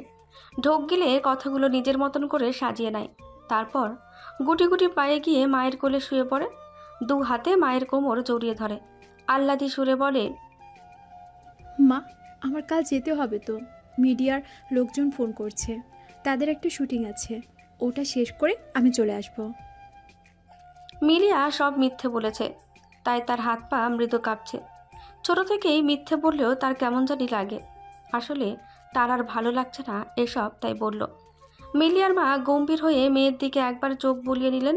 তারপর চোখ বন্ধ করে বিছানায় হেলান দিয়ে বলতে লাগলেন, দেখ মা, আমি বুড়ো হয়েছি, কখন কি মরে যাই তার ইয়াদটা নেই। কটা দিন আমার সাথে থাক না, তুই তো বড় হয়ে গেছিস। আমার জন্য কি তোর কাছে সময় আছে আর? যা ভালো বোঝার কর। মিলিয়া চুপ করে মায়ের কথা শুনল। মায়ের ভীষণ অভিমান হয়েছে, তার মনটা খারাপ হয়ে গেল। মন চাইছে মাকে জড়িয়ে ধরে কান্নাকাটি করতে, কিন্তু তাতে মা আরও বেশি কষ্ট পাবে। চুপচাপ মায়ের কোলে শুয়ে থাকলো সে, আর কথা বলল না। পরের দিন মিলিয়ার ট্রেন। রিনি আর জুবাইর এসেছে মিলিয়ার সাথে। কিন্তু আদ্রিত আসেনি। তাকে কেউ জানায়নি মিলিয়া চলে যাচ্ছে। মিলিয়া ট্রেনে উঠে সবাইকে বাই বলে। ট্রেন আস্তে আস্তে স্টেশন ত্যাগ করে। হারিয়ে যায় প্রিয় মানুষদের মুখগুলো। মিলিয়া ট্রেনের সিটে গা এড়িয়ে দেয় আবার। মুখে সার্জিক্যাল মাস্ক তো আছেই। মিলিয়ার পৌঁছাতে সকাল হয়ে যায়। সে আসলে আর অভিনয় করতে চাইছে না। এখন তার সব কিছু থেকে ছুটি প্রয়োজন। যে কটা দিন বেঁচে থাকবে নিজের পরিবারের সাথে কাটাতে চায়। সে গিয়ে এবার সব কিছু থেকে অবসর গ্রহণ করে। আসার সময় আনাফের সামনে পড়ে যায় সে। আনাফ কথা বলতে চাইলেও মিলিয়া কটাক্ষ করে বলে দেয় তার সাথে কোনো কথাই বলতে চায় না সে। আনাফও চলে যায়। মিলিয়া বাসায় গিয়ে ফ্রেশ হয়ে জিনিসপত্র সব গুছিয়ে নেয়। এবার একেবারে মায়ের কাছে চলে যাবে। জিনিসপত্র গুছিয়ে আবার রাতের ট্রেনে করে চলে যায় মায়ের কাছে। সকালবেলা অনেকক্ষণ ধরেই কলিং বেলের আওয়াজ হচ্ছে। মিলিয়ার মা বিরক্তিকর মুখে গিয়ে দরজা খোলে। দরজা খুলতে সে হা হয়ে যায়। বলার শক্তি নেই তার। যে মেয়ে বলল ভালো লাগে না এখানে তাই চলে যাচ্ছে, সে আবার কি করে এখানেই থাকতে পারে? সে মিলিয়ার জন্য বেশি বেশি চিন্তায় পাগল হয়ে যাচ্ছে না তো? চোখ কষলে আবার তাকালো। না, এটা মিলিয়াই। মিলিয়ার মা অবিশ্বাস্য সুরে বলল, এটা মিলিয়া তো, নাকি অন্য কেউ? মিলিয়া মায়ের কথাই হেসে দিল। হ্যাঁ মা, আমি। দাঁড় করিয়ে না রেখে ঘরে ঢুকতে দাও, আমি খুব ক্লান্ত। তাহলে বললি যে শুটিং আছে? মিলিয়ার মা মুখ গোমড়া করে কথাটা বলে। মিলিয়া হাতে জিনিসপত্র ফেলে মাকে জড়িয়ে ধরে। মাগো, তোমাকে ছাড়া আর থাকতে পারছি না। এখন থেকে তোমার সাথেই থাকবো, বাকি সব গোল্লা যাক। মিলিয়ার মা মুচকি হাসলেন। মেয়ের মাথায় হাত বুলিয়ে দিতে লাগলেন। মিলিয়া আর আদ্রিদের তেমন একটা কথা আর হয়নি ওই দিনের পর। একদিন রাতে মিলিয়া রিনি আর জুবাইরের সাথে আড্ডা শেষ করে বাসায় ফিরছিল। সব সময় মুখে মাস্ক লাগিয়ে ঘুরতে অসহ্য লাগে। অভিনয় জগতে যাওয়ায় তার ভুল হয়েছে। এখন মাস্ক ছাড়া ঘুরলেও মানুষ আসে সেলফি নিতে, অটোগ্রাফ নিতে। মিলিয়ার তখন সবাইকে তুলে আছাড় মারতে মন চায়। মিলিয়া বেখেয়ালি হয়ে হাঁটছিল রাতের নিস্তব্ধ রাস্তা দিয়ে। মাঝে মাঝে সাই করে দু একটা গাড়ি ছুটে যাচ্ছে। মিলিয়ার হাঁটার মাঝে কেউ তাকে হাঁচকা টান দেয়। সে ব্যালেন্স ঠিক করে চোখ মুখ কুঁচকে তাকায়। আদ্রিত ব্যাটা আমাকে টান দেওয়ার সাহস কই পেল? আদ্রিতের বাচ্চা, তোকে টিকটিকির ভুনা খাইয়ে ছেড়ে দেব, নাইলে তোর ওই সিল্কি চুলগুলো সব টেনে টেনে ছিঁড়ব। নাইলে আমার নামও মিলিয়া নয়। কোন ধরনের অসভ্য রাস্তার মাঝে মেয়েদের হাত ধরে টানাটানি করস? মিলিয়া রেগে মেগে কিছু বলতে যাবে তার আগেই একটা গাড়ি হর্ন দিতে থাকে। মিলিয়া চমকে সরে দাঁড়ায়। একটা লোক গাড়ি থেকে মুখ বের করে বলে, এই যে ম্যাম, দেখে শুনে চলতে পারেন না? হ্যাঁ, এক্ষুনি একটা দুর্ঘটনা ঘটে যেত, কিছু হলেই ড্রাইভারদের দোষ দেন। আপনারা যে ইচ্ছে মতো রাস্তা দিয়ে হাঁটেন, তাতে কিছু হয় না। মিলিয়া চুপ করে আছে, আর চোখে আদ্রিতের দিকে তাকাচ্ছে। আদ্রিত এবার বলে, ভাই সরি, আসলে ডিপ্রেস তো, তাই আপনি চলে যান। মিলিয়ে আমার সাথে এসো। লোকটা চলে গেল। মিলিয়া হালকা কেঁপে ওঠে। আদ্রিত কখনোই পুরো নাম ধরে ডাকে না, ক্ষেত্রবিশেষে অনেক রাগ করলে ডাকে। সে কি রেগে গেল? মিলিয়া কালিমা পরে বুকে ফু দিয়ে গুটি গুটি পায়ে আদ্রিতের সাথে যায়। পাশে একটা রেস্টুরেন্টে গিয়ে তারা বসে। সারাদিন তো কিছুই খাওনি, বলো কি খাবে? মিলিয়া চোখ তুলে আদ্রিতের দিকে তাকায়। আদ্রিত কি করে জানলো সে খায়নি? না, খেয়েছি আমি। থাপ্পড় মেরে সবগুলো দাঁত ফেলে দেবো। একটা কথা বলবো না, চুপ করো। আর মিথ্যা তো আমি শুনবই না। মিলিয়া রাগ লাগছে। ব্যাটা, নিজ থেকেই যোগাযোগ বন্ধ করেছিস, আবার অধিকার দেখাচ্ছে। তোর এই মুখে আমি পাতিলের কালি লাগিয়ে দিব। আদ্রিতকে ভয়ঙ্কর কিছু গালি দিতে মন চাচ্ছে মিলিয়ার, কিন্তু এই মুহূর্তে মনে পড়ছে না। রিনির থেকেই গালিগুলো আমার শিখে নেওয়া লাগবে। আদ্রিত ওয়েটারকে ডেকে অর্ডার দেয়। তারপর মিলিয়ার দিকে তাকায়। মিলিয়া দুই গালে হাত দিয়ে কি জানি চিন্তা করছে। মাস্ক খোলো। আদ্রিতের কথায় মিলিয়া নড়ে চড়ে বসে। আশেপাশে তাকিয়ে দেখে রেস্টুরেন্টে তেমন মানুষ নেই। সে মাস্কটা খুলে প্রাণ ভরে নিঃশ্বাস নেয়। এভাবে সারাদিন মাস্ক পরে ঘুরতে তোমার ভালো লাগে? তাছাড়া কি করব? নাহলে পাবলিকের জ্বালায় বের হতে পারি না। সবে আসে অটোগ্রাফ, সেলফি, হ্যান ত্যান, সবগুলোকে সাপে টিম খাইয়ে মারা উচিত। মেলে তুমি তো সেলিব্রিটি, তাই এমন করে। আর এইভাবে হাঁটছিল কেন রাস্তায়? যদি তোমার কিছু হয়ে যেত, তোমার ভবিষ্যৎ বাচ্চার বাবার কি হতো? মিলিয়া ভ্রু কুচকে তাকায়। কথাটা বুঝতে পেরে চোখ বড় বড় করে। বাচ্চার বাবা, মাই ফুড। তার কি হবে না হবে এতে আমার কি? সে কে? তুমি জনসংখ্যা বৃদ্ধিতে কোনো ভূমিকা রাখতে চাও না? মিলিয়া চোখ কটমট করে তাকায় আদ্রিতের দিকে। আদ্রিত তা দেখে মিটিমিটি করে হাসছে। আমি বিয়েই করব না, হারছে বাচ্চা নিয়ে। কেন করবে না বিয়ে? মিলিয়া চুপ করে থাকে। এই প্রশ্নের উত্তর সে দিতে পারবে না। কি দরকার কারো জীবন নষ্ট করার? থাক না সব নিজের মতন। এরই মধ্যে খাবার চলে আসে। মিলিয়া দুই চোখ বড় বড় করে টেবিলের দিকে তাকিয়ে আছে। এত খাবার কে খাবে? তুমি আমি মিলেও তো শেষ হবে না।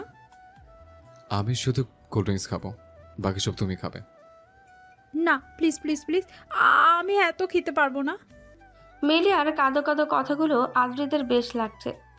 আগে শুরু করো। মিলিয়া আদ্রিতের দিকে তাকিয়ে আস্তে আস্তে খাওয়া শুরু করে। আদ্রিত তাকিয়ে দেখছে শুধু। আদ্রিত কোল্ড ড্রিঙ্কস খাচ্ছে।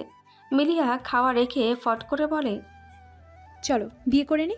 তোমার মতো সাদা বিলাইকে এমনি তো কোনো মেয়ে বিয়ে করবে না, শেষ পর্যন্ত আমার গলায় ঝুলতে হবে। মিলিয়ার কথায় আদ্রিত বিষম খায়। খুব খুব করে কাশতে থাকে। মিলিয়া দুষ্টু হাসি দিয়ে তাকিয়ে আছে। মিলিয়া আবার খাওয়ায় মনোযোগ দেয়। প্রায় অর্ধেক খাবার শেষ করে হাঁপিয়ে যায়। আদ্র, আর খেতে পারছি না, তুমি খেয়ে নাও। সব শেষ করো। দূর দূর, এই চিকেন ফ্রাই হ্যান্তের সব প্যাকেট করে দাও, বাসায় নিয়ে খাবো, এখন আর সম্ভব না। আদ্রিত চোখ ছোট ছোট করে তাকায়। টিটি স্মাইল দিয়ে ওয়েটারকে ডেকে খাবারগুলো প্যাক করে দিতে বলে। ওয়েটার মিলিয়াকে দেখে চোখ বড় বড় করে তাকিয়েছিল। সরি আদ্র, প্যাং করেছি তখন, সিরিয়াসলি নিও না। কিসের? ওই যে বললাম বিয়ে নিয়ে। আদ্রিত মনে মনে বলে, হ্যাঁ, সত্যিই তোমার গলায় ঝুলতে পারলে ভালোই হয়। কিন্তু মাথা চুলকে বলে, ও ব্যাপার না। কিছু কিছু আকস্মিক ধাক্কা মাঝে মাঝে আমরা নিতে পারি না। অপর পাশের মানুষকে সাজিয়ে বলি মিথ্যাগুলো। আবার প্রবল ভয়ও থাকে যদি সে সত্যটা জেনে যায়। আদ্রিতের সাথে ডিনার শেষে মিলিয়া বাড়িতে আসে। আদ্রিত তাকে অনেকটা পথ পৌঁছে দিয়েছে, কিন্তু বাসায় এসে ঢুকতেই ড্রয়িং রুমে বসা মানুষটাকে দেখে তার হাত পা হিম হয়ে যেতে থাকে। অবিশ্বাস্য বিস্ফোরিত চোখে তাকায়। অবাকের রেশ কাটতেই প্রশ্ন ছড়ে, ডক্টর আরিশা, আপনি এখানে? মিলিয়া মায়ের মুখের দিকে তাকায়। তার মা স্বাভাবিকভাবেই কথা বলছে আরিশার সাথে। মিলিয়াকে দেখে আরিশা চুপ করে উঠে পড়ে। যেতে যেতে বলে, ফুপ্পি, ওর খেয়াল রেখো। মিলিয়া, আসি, আল্লাহ হাফিজ। মিলিয়া কিছুই বুঝতে পারছে না। এই মেয়ে তার মাকে ফুপ্পি কেন ডাকছে? তার তো আরিশা নামের কোনো মামাতো বোন ছিল না। মিলিয়ার এসব আকাশ পাতাল ভাবনার মাঝেই উঠে দাঁড়ায় তার মা। মিলিয়া, তুমি এত বড় সত্যটা এতদিন কেন লুকিয়েছিলে? মিলিয়া মায়ের গভীর চাহনি আর শান্ত কণ্ঠের প্রশ্নে থতমত খেয়ে যায়। জোরপূর্বক হেসে মাকেই উল্টো প্রশ্ন করে, মা, আসলে ওই ডক্টর আরিশা আমাদের বাসায় কি করছিল? তুমি তাকে চিনো? হ্যাঁ চিনি, ও আমার খালাতো ভাইয়ের মেয়ে। ও আচ্ছা, আমিও তাই বলি।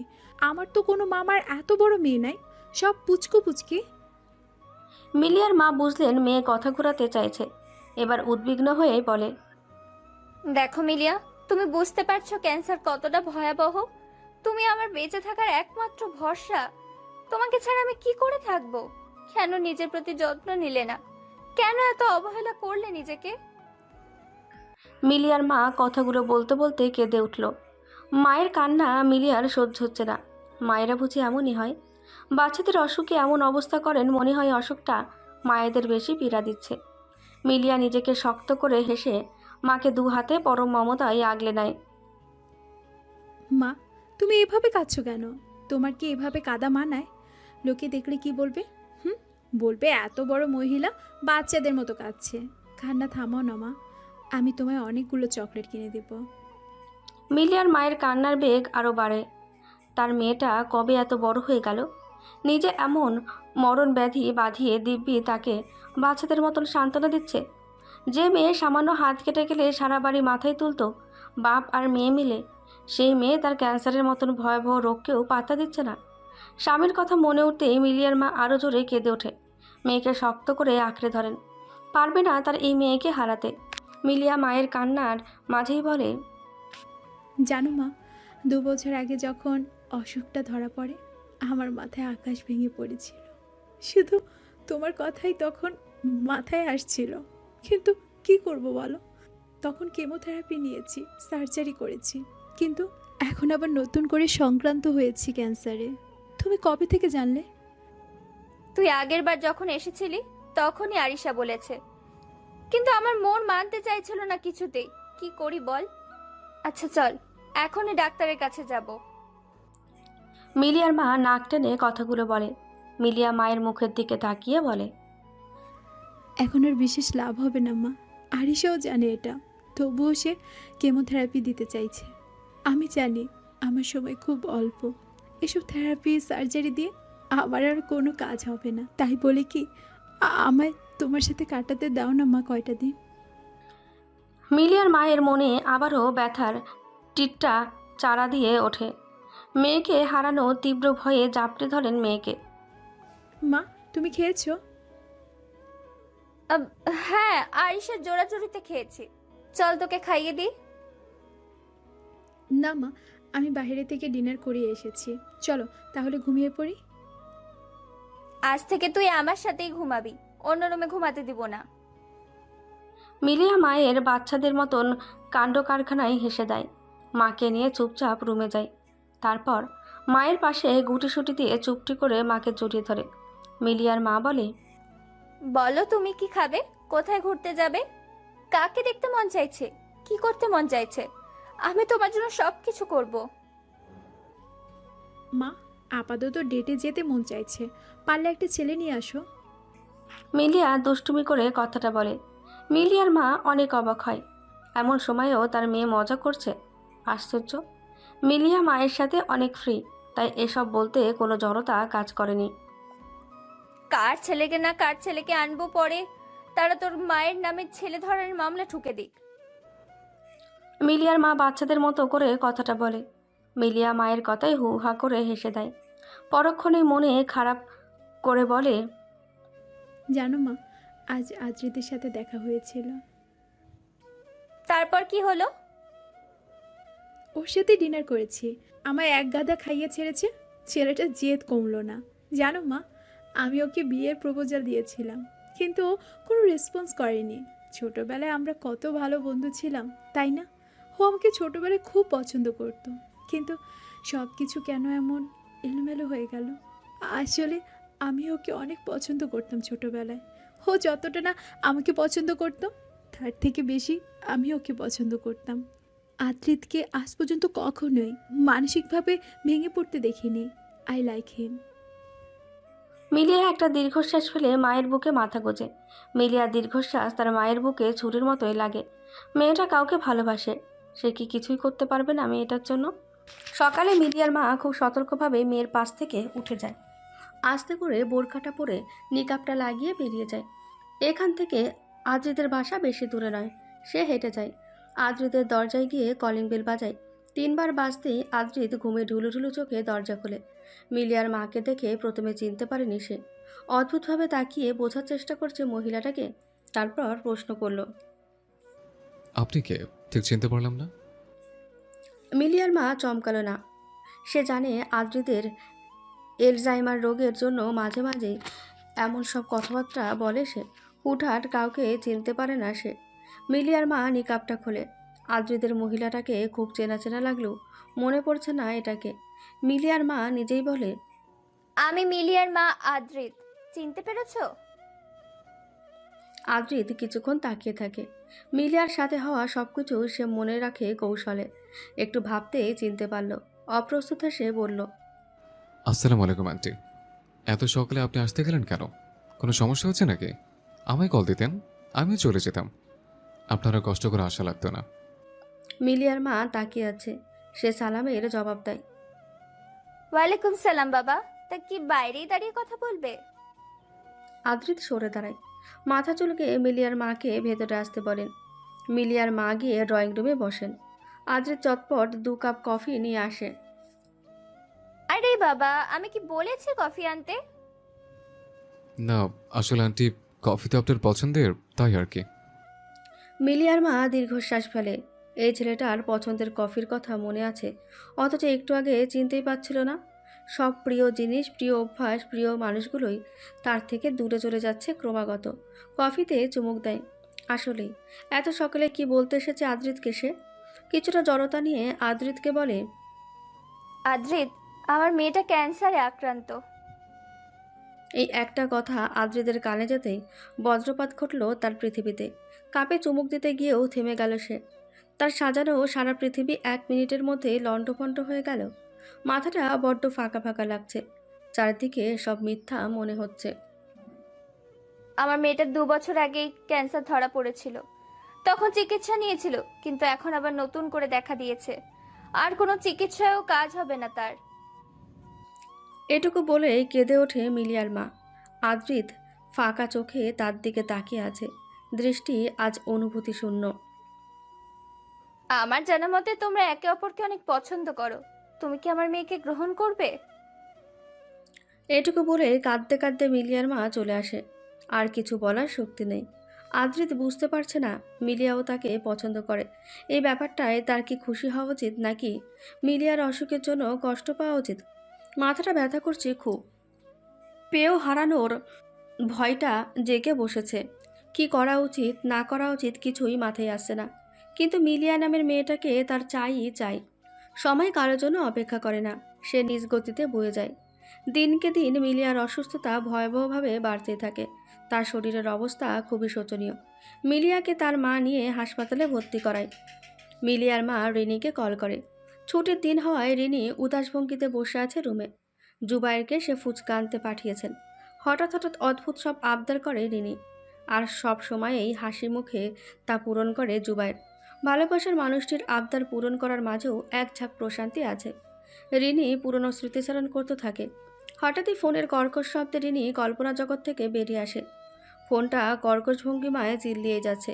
রিনির বিরক্ত লাগে, ইচ্ছে করছে ফোনটাকে ভেঙে গুড়িয়ে ফেলতে, আর কল করা মহান ব্যক্তিটিকে একবার সালাম করতে। ফোনটা বাজতে বাজতে কেটে যায়। রিনি শান্ত হয়, যাক কেটে গেছে। কিন্তু ফোনটা রিনিকে অবাক করে দিয়ে নতুন করে পুরোদমে বাজতে থাকে। ও পাশের মানুষটি যেন ফোন না ধরা পর্যন্ত থামবেন না। রিনি বিরক্তির সাথে ফোনটাকে হাতে নেয়। স্ক্রিনে মিলিয়ার নামটা জ্বলজ্বল করছে। রিনির লাগে, জেদ করে চলে গেল। এখন আবার কল দিয়ে আধিক্যতার যত সব। রিনি বিরক্ত নিয়ে কলটা রিসিভ করে কানে ধরে। ইচ্ছে করছে এক ঝাঁক গালি শুনিয়ে দিতে মিলিয়াকে।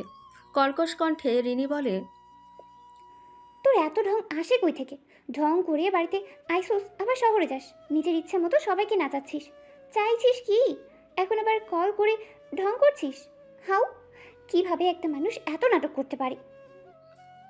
রিনি কিছুটা জোরেই বলেছিল কথাটা, কিন্তু অপর পাশে থেকে উত্তর আসে না। চাপা কান্না আর আওয়াজ আসে। রিনি হতভম্ব হয়ে যায়। মিলিয়া কাঁদছে। কেন কাঁদছে? আন্টির কাজু হলো নাকি? রিনি অস্থির কণ্ঠে বলে, হ্যালো মিলিয়া, শুনতে পাচ্ছিস? তুই কাঁদছিস কেন রে? কি হয়েছে বল? মিলিয়ার মা কান্না থামায় না। তার এত ভেঙে পড়লে চলবে না। নিজেকে ধাতস্থ করে সে। জিভ দিয়ে শুষ্ক ঠোঁট দুটো ভিজিয়ে ক্ষীণ কণ্ঠে বলেন, আমি তোমার আন্টি রিনি। মিলিয়ার ফোন থেকেই কল করেছি। তুমি আসলেই ঠিক বলেছ। আমার মেয়েটা অভিনয় করতে করতে পাক্কা অভিনেত্রী হয়ে গেছে। নিজের জীবন নিয়েও কত সুন্দর অভিনয় করছে। রিনি থমকায়। আন্টির কণ্ঠ এমন শোনাচ্ছে কেন? আর মিলিয়াই বা নিজের সাথে কি নাটক করলো? এরপর সব ঘটনা খুলে বলেন রিনিকে। মিলিয়ার ক্যান্সার, কেমোথেরাপি নেওয়া, সার্জারি করা, তারপর আবার নতুন করে এই ক্যান্সার দেখা দেওয়া। সঙ্গে এও বলেন যে মিলিয়া এখন হাসপাতালে। রিনির সারা শরীর অবশ হয়ে আসছে। নিজেকে কেমন পাগল পাগল লাগছে। আচ্ছা, মৃত্যু কি এতই কাছে? রিনি কলটা কেটে দেয়। শরীর ঝিমঝিম করছে। রিনি মাথা ধরে বিছানায় বসে পড়ে। তাদের মিলিয়ার এই অসুখ সে মানতে নারাজ। কেন পৃথিবীতে কি মানুষের অভাব ছিল? এই মেয়েটাকেই কেন এত কষ্ট সহ্য করতে হবে? ভোবো করা মাথাটা তুলে রিনি ফোন হাতে নেয় জুবাইরকে কল করার জন্য। তার আগে দরজা লাগানোর শব্দ হয়। জুবাইর এসেছে, হাতে ফুসকা তার। রিনির এবার আরও কান্না পায়। ঠোঁট উল্টে কেঁদে ওঠে সে। জুবাইর রিনির আকস্মিক কান্নায় ভেবাচেকা খেয়ে যায়। ফুসকা আনতে দেরি হয়েছে তাই কি কাঁদছে, নাকি অন্য কারণে?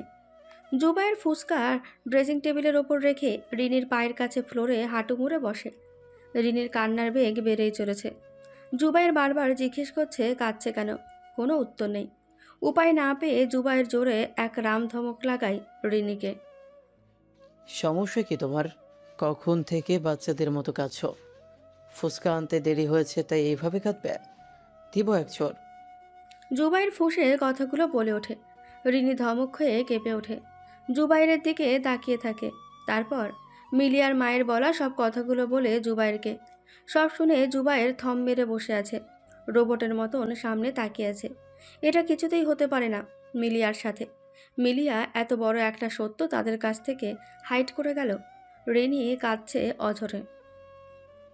রেনি, কান্না থামাও। ওকে সান্ত্বনা না দিয়া তুমি কি এভাবে কাঁদলে ওর মনের অবস্থাটা কেমন হবে? ফটাফট রেডি হয় না, আমরা হসপিটালে যাব। রিনি উঠে দাঁড়ায়। দুজনে তাড়াতাড়ি তৈরি হয়ে নেয়। তাদের বাসা থেকে হাসপাতালে যেতে বেশিক্ষণ লাগে না। হসপিটালে কেবিনে গিয়ে দেখে মিলিয়া হাসছে তার মায়ের সাথে। রিনি আর জুবাইরকে দেখে মিলিয়া আবারও হাসে। আরে বাহ, গোষ্ঠীসহ আমার মা সবাইকে কি না কি বলছে, আর সবাই এসে হাজির। আজ ছুটির দিনও তোদের জ্বালালাম, সরি রে। এই, তুই কি ভাবিস নিজেকে? আসলে নিজে অভিনেত্রী দেখে কি আমাদের সাথে অভিনয় করছিস? মানে কি এসবের? মিলিয়া অবাক হয়ে প্রশ্ন করে। আমি আবার কি করলাম? তুই কি করিসনি তাই বল। মাসের পর মাস নিজের অসুস্থতা লুকিয়ে রেখেছিস। নিজেকে কি মহান ভাবস যেভাবে তুই মরবি আর সবাই বলবে দেখ দেখ অভিনেত্রী মিলিয়া কি সুন্দর আত্মবিসর্জন দিয়েছে? এইভাবে নিজেকে কষ্ট দেওয়ার মানে কি? জুবাইরের কথায় মিলিয়া চুপ হয়ে যায়। কি বলবে এদের? দেখ, আমি 2 বছর আগে কেমোথেরাপি নিয়েছি, সার্জারি করেছি, কিন্তু এখন আর কিছুই করার নেই। পিনপত নীরবতা সবার মাঝে। বাইরে দাঁড়িয়ে সব কথাগুলো শুনলো আদ্রিত। সে কি করলো? ওই দিন মিলিয়া বিয়ের কথা বলেছিল, সে কেন রাজি হলো না? মেয়েটার কষ্ট তার আর সহ্য হচ্ছে না। সবার মৌনতায় মিলিয়া বলে, আর রিনি আর জোবায়ের, তোরা যদি ভাবিস আমাকে ফুপি আর খালা না বানিয়ে ওপারে পাঠাবি, তাহলে কিন্তু আমি খুবই রাগ করব। তাই তাড়াতাড়ি কয়টা বাচ্চা উৎপাদন কর। এইরকম একটা পরিস্থিতিতে মিলিয়া এমন মজা করছে কেন? ওর মাথা স্কু মনে হয় সব গেছে। রুমে নার্স আসে। নার্সকে উদ্দেশ্য করে মিলিয়া বলে, দেখুন, আমায় রিলিজ দিয়ে দিন, আমি বাড়ি যাব। হাসপাতালে মোটেও ভালো লাগছে না, বোরিং একটা জায়গা, টিভি নেই, দূর। সবাই মিলিয়ার দিকে চোখ বড় বড় করে তাকায়। মিলিয়া, তুই কি পাগল হয়েছিস? হাসপাতালে টিভি থাকবে কেন? রিনির কথায় মিলিয়া বিরক্ত হয়। নার্স মহিলাটিকে বলে, ম্যাম, আপনাকে হাসপাতালে থাকতে হবে, রিলিজ হবে না। দেখুন, আমি জানি আমার হাতে সময় বেশি নেই, প্লিজ বুঝুন একটু। এই সময়টুকু হাসপাতালে বেডে শুয়ে এদের চিন্তায় রাখতে পারবো না আমি। আমি চাই আমার বন্ধু পরিবারের সাথে সময় কাটাতে। Try to understand. নার্স মহিলাটি কিছুই বলে না। আরেকটা স্যালাইন লাগিয়ে চুপচাপ চলে যায়। আদ্রিত ওপাশ থেকে দীর্ঘশ্বাস ফেলে চলে যায়। জীবনটা কত অদ্ভুত হয়ে গেল। মিলিয়ার জীবন অনিশ্চিত। আদ্রিত বাসায় গিয়ে ফ্রেশ হয়ে টিভিটা অন করে। টিভিতে মিলিয়ার একটা শো চলছে। আদ্রিত ইন্টারেস্ট নিয়ে দেখছে, কিন্তু মিলিয়া গিয়ে একটা ছেলেকে জড়িয়ে ধরলো। এটা আদ্রিতের মোটেও ভালো লাগলো না। ছেলেটা মিলিয়াকে ছাড়িয়ে করুণ দৃষ্টিতে তাকায়। তখন মিলিয়া বলে, তুমি যদি তোমার মনের কথা আমায় না বলো, আমি বুঝবো কিভাবে? তুমি এভাবে কেন চেপে যাও সব? জানো কি, আমিও তোমাকে ভালোবাসি। আদ্রিত চমকে ওঠে। তাড়াতাড়ি টিভি অফ করে ভাবতে বসে। আসলে সে যদি মিলিয়াকে তার মনের কথা জানায়, তাহলে কি মিলিয়া রাজি হবে? আচ্ছা, মিলিয়া কি তাকে ভালোবাসে? যদি তাই হয়, আদ্রিত হাজার চিন্তা নিয়ে বিছানায় গা এলিয়ে দেয়। উত্তেজনায় হাত পা কাঁপছে। সে মিলিয়াকে তার মনের কথা জানাবেই। আদ্রিত খুশিতে নাচানাচি করছে, তার যেন খুশি ধরছেই না। সোফায় বিরক্ত হয়ে জুবাইর আদ্রিতের উদ্ভট পাগলামি দেখে যাচ্ছে কতক্ষণ ধরে। এবার বিরক্তি আরও বেড়ে গেল। এইভাবে সকাল সকাল পাগলের মতো লাফানোর মানে কি আদ্রিত? মনে হচ্ছে বন্ধুদের সাথে তুই প্রথমবার আড্ডা দিতে যাচ্ছিস। আমরা তো সেই লেকের পাড়েই যাচ্ছি, তাহলে এত লাফানোর কি আছে? জায়গাটাও পুরনো আর মানুষগুলোও পুরনো। জুবাইয়ের গম্ভীর কণ্ঠে নাচানাচি থেমে যায় আদ্রিদের। চোখ ছোট ছোট করে জুবাইরের দিকে তাকায়। জুবাইয়ের ভ্রু নাচায়, যার অর্থ উত্তর দে। আসলে মিলেও আসছে। আদ্রিত খুব উচ্ছ্বাসের সাথে কথাটা বলল। জুবাইর সোজা হয়ে বসলো। ভালো কথা, তোরা তো বেষ্ট ছিলি, তাই তোর কথায় আসতে রাজি হয়েছে। এখন আমাদের কথা কি আর সে শুনবে? যা তাড়াতাড়ি রেডি হয়ে নে। আদ্রিত জুবাইরের কথাই কিছু বলে না, কারণ সে আজ মিলিয়াকে সারপ্রাইজ দিতে চায়। তাই চুপ থাকাই শ্রেয়, নইলে অতি চালাকের গলায় দড়ি অবস্থা হবে। তেজি সূর্যটা আলো আস্তে আস্তে কমতে শুরু করেছে। বিকেলে সূর্যটা তার আদরে কিরণ ছড়াচ্ছে। লেকের উপরে ছাউনি দেওয়া একটা সুন্দর জায়গা আছে, বসার জন্য টেবিল চেয়ার সবই আছে। মিলিয়া সবার থেকে একটু দূরে রেলিংয়ের সাথে হেলান দিয়ে আছে। অসংখ্য পদ্ম ফুলে ভরা লেকটা দেখলেই কেমন লাগে। আদ্রিত বেচারা সকাল থেকে কয়েকবার মিলিয়ার সাথে কথা বলতে গিয়েও পারেনি। মিলিয়ার সাথে কথা বলতে গেলেই তার ভয় লাগছে। এবার বিকেল হতে চলল, কিছু একটা করতেই হবে। আদ্রিত ধীর পায়ে গিয়ে মিলিয়ার পিছে দাঁড়ায়। নেভি ব্লু টপস, কালো জিন্স, গলায় কালো ওড়না ঝুলিয়ে দাঁড়িয়ে আছে মিলিয়া। দৃষ্টি তার লেকে নিবদ্ধ। থেকে থেকে হাওয়ায় হেব্বি হেয়ারগুলো উড়ছে। মিলিয়াকে কোনো অপসরীর মতোই লাগছে। আদ্রিতের ঘোর ভাঙে। সে মিলিয়ার আকর্ষণ পাওয়ার জন্য গলা খেকারি দেয়। মিলিয়া শান্তভাবে পাশে তাকায়, দৃষ্টি আটকে যায়। অফ হোয়াইট জিন্সের পকেটে হাত দিয়ে দাঁড়িয়ে আছে আদ্রিত। জেলহীন সিল্কি চুলগুলো এলোমেলো হয়ে কপালের দাম্ভিকতার সাথে আছড়ে পড়ছে। ব্ল্যাক শার্টের ওপরে দুইটা বোতাম খোলা। খোলা জায়গা থেকে লোমগুলো তাদের অস্তিত্ব জানান দিচ্ছে। ঠোঁটের নিচে কালো কুচকুচে তিলটার দিকে মিলিয়ার দৃষ্টি আরও আটকে যায়। আদ্রিত মিলিয়ার এরকম দৃষ্টিতে কিছুটা অপ্রস্তুত হয়ে যায়। সব কিছু আবার এলোমেলো হয়ে যাচ্ছে। মিলিয়ার ঘোর ভাঙে। কি হয়েছে সাদা বিলাই আমার সামনে যে? মিলিয়ার এমন কথায় হকচকিয়ে যায় আদ্রিত। পরক্ষণেই মিলিয়ার দিকে তাকিয়ে মুচকি হাসে। মিলিয়া মুগ্ধ হয় আবার সেই হাসিতে। জ্বলে যায় ভিতরটা। আদ্রিত হাঁটু মুড়ে বসে পড়ে মিলিয়ার সামনে। এক গুচ্ছ তাজা পদ্ম এগিয়ে দিয়ে বলে, আমি কোনো কবি বা লেখক নই, তাদের মতো করে বলতেও পারবো না। আসলে আমার অনুভূতিগুলো খুবই অগোছালো। অনুভূতি কখনোই গল্পের মতো গুছিয়ে বলা যায় না। আমি প্রেমে পড়েছি তোমার মায়াবী হাসির, তোমার কাজল মায়া চোখের। আমি ভালোবেসেছি তোমাকে। আমি আটকে গেছি তোমার পাগলামিতে। আমি তোমাকে খুব ভালোবাসি। সবসময় শুধু তোমার কথাই মনে পড়ে। প্রতিটা ক্ষণ, প্রতিটা মুহূর্ত তোমার ভাবনায় ডুবে থাকি আমি সারাক্ষণ। তোমাকে ছাড়া আমি একটা মুহূর্তও কাটাতে পারবো না। আমি স্বপ্ন দেখেছিলাম, সেটাতে ভরসা ছিল, কারণ আমি তোমাকে ভালোবাসি। তুমি আমার জীবন থেকে হারিয়ে গেলেও আমার ভালোবাসা ঠিকই থাকবে। জীবনে একটা স্বপ্ন থাকা প্রয়োজন, আবার সেটাকে ভালোবাসতে হয়। আমার হৃদয়ে যতটুকু ভালোবাসা আছে তার সবটুকু দিয়েই তোমাকে আগলে রাখতে চাই। আমি কথা দিচ্ছি, আমার ভালোবাসা হবে পবিত্র এবং নির্মল। যেখানে কোনো নষ্টামের ছিটে ফোটাও থাকবে না। ভালোবেসে আমার উপরে বিশ্বাস রাখতে পারো। Will you marry me? Milia হতভম্ব হয়ে যায়। আপনা আপনি হাত দুটো মুখের উপর চলে যায়। এদিকে আদ্রিতের প্রপোজের কথা শুনে সবাই খুশি হয়। সবাই চাইতো আদ্রিত আর মিলিয়া এক হোক। মিলিয়ার অবাক্যের রেশ কাটতে একরাশ রাগ এসে ভর করে শরীরে। পদ্মফুলগুলো আদ্রিতের হাত থেকে নিয়ে ছুঁড়ে ফেলে দেখে। আদ্রিত অবাক হয়ে উঠে দাঁড়ায়। একবার ছুঁড়ে ফেলা পদ্মফুলগুলোর দিকে তাকায়, তারপর রাগে অগ্নিশর্মা মিলিয়ার দিকে তাকায়। আদ্রিত, তুমি কি পাগল হয়ে গেছো? তোমার কি মনে হয় না তুমি বেশি করছো? একদিনই বিয়ের প্রপোজাল দিচ্ছ? রাগে কটমট করে মিলিয়া কথাগুলো বলে। আদ্রিত একটা শুকনো ঢোক গিলে বলে, তোমার একদিন মনে হচ্ছে? একদিন? সিরিয়াসলি? দীর্ঘ 15টা বছর ধরে তোমায় ভালোবাসি। 15টা বছর তোমার কাছে একদিন। আমরা তো বাচ্চাকাল থেকে একে অপরে পরিচিত, তাহলে একদিন কেন মনে হচ্ছে তোমার? আমার অনুভূতিগুলো একদিনের নয়, অনেকগুলো বছর ধরে সাজিয়েছে। একটু একটু করে ভালোবাসা জমিয়েছি আঞ্চল মিলে। আর তোমার তো একদিন মনে হচ্ছে? কণ্ঠে শীতলতা ঢেলে কথাগুলো বলে আদ্রিত। মিলিয়ার রাগ মুহূর্তেই মিলিয়ে যায়। বহুদিন পর আদ্রিতের মুখে অ্যাঞ্জেল মিলি নামটা শুনল। মাথাটা কাজ করছে না। এভাবে দুর্বল হলে চলবে না। সবটা ঠান্ডা মাথায় সামাল দিতে হবে। এর মধ্যে আদ্রিত আবার বলে, ছোটবেলায় তুমিও আমায় পছন্দ করতে, তাহলে চাইলে আমরা বিয়ে করতে পারি। যেদিন থেকে তোমায় দেখেছি সবসময় তোমার কথাই ভেবেছি। গত বছর তখন আমরা আলাদা ছিলাম, বিশ্বাস করো আমার মাঝে মাঝে দম বন্ধ লাগতো।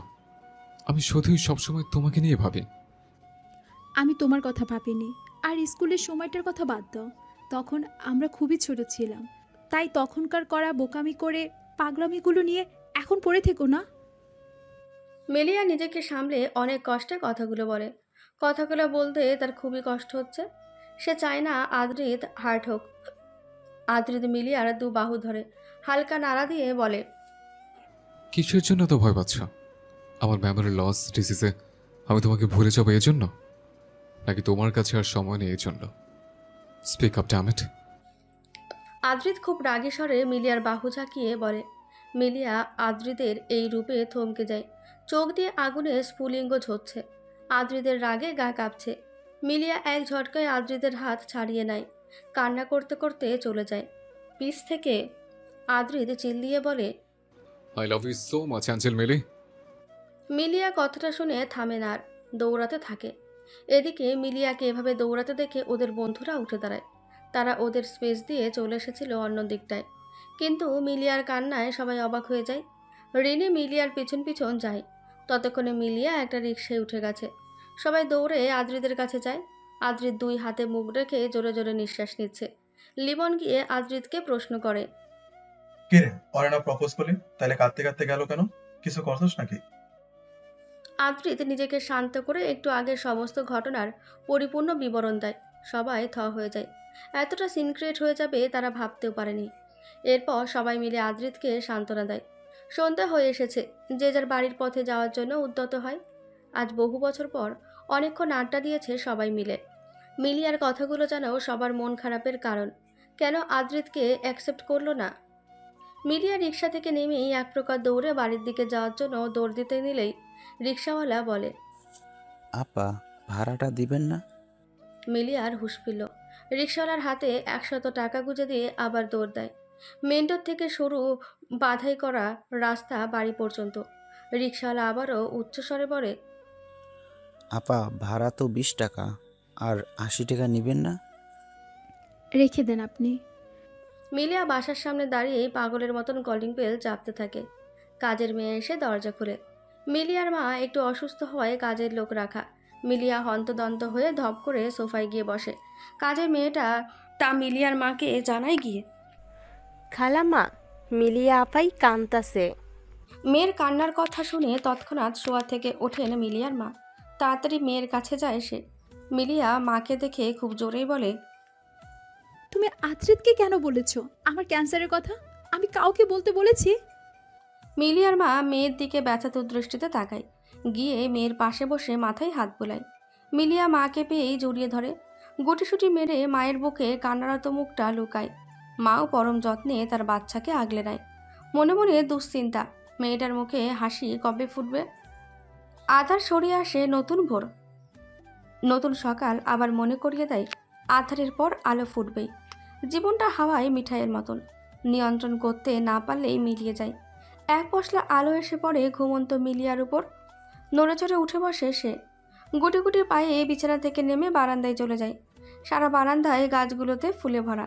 দেখেই ঠোঁটের কোণে হাসি ফোটে। প্রাণবন্ত হয়ে ফুলের মতন সে নিজেও।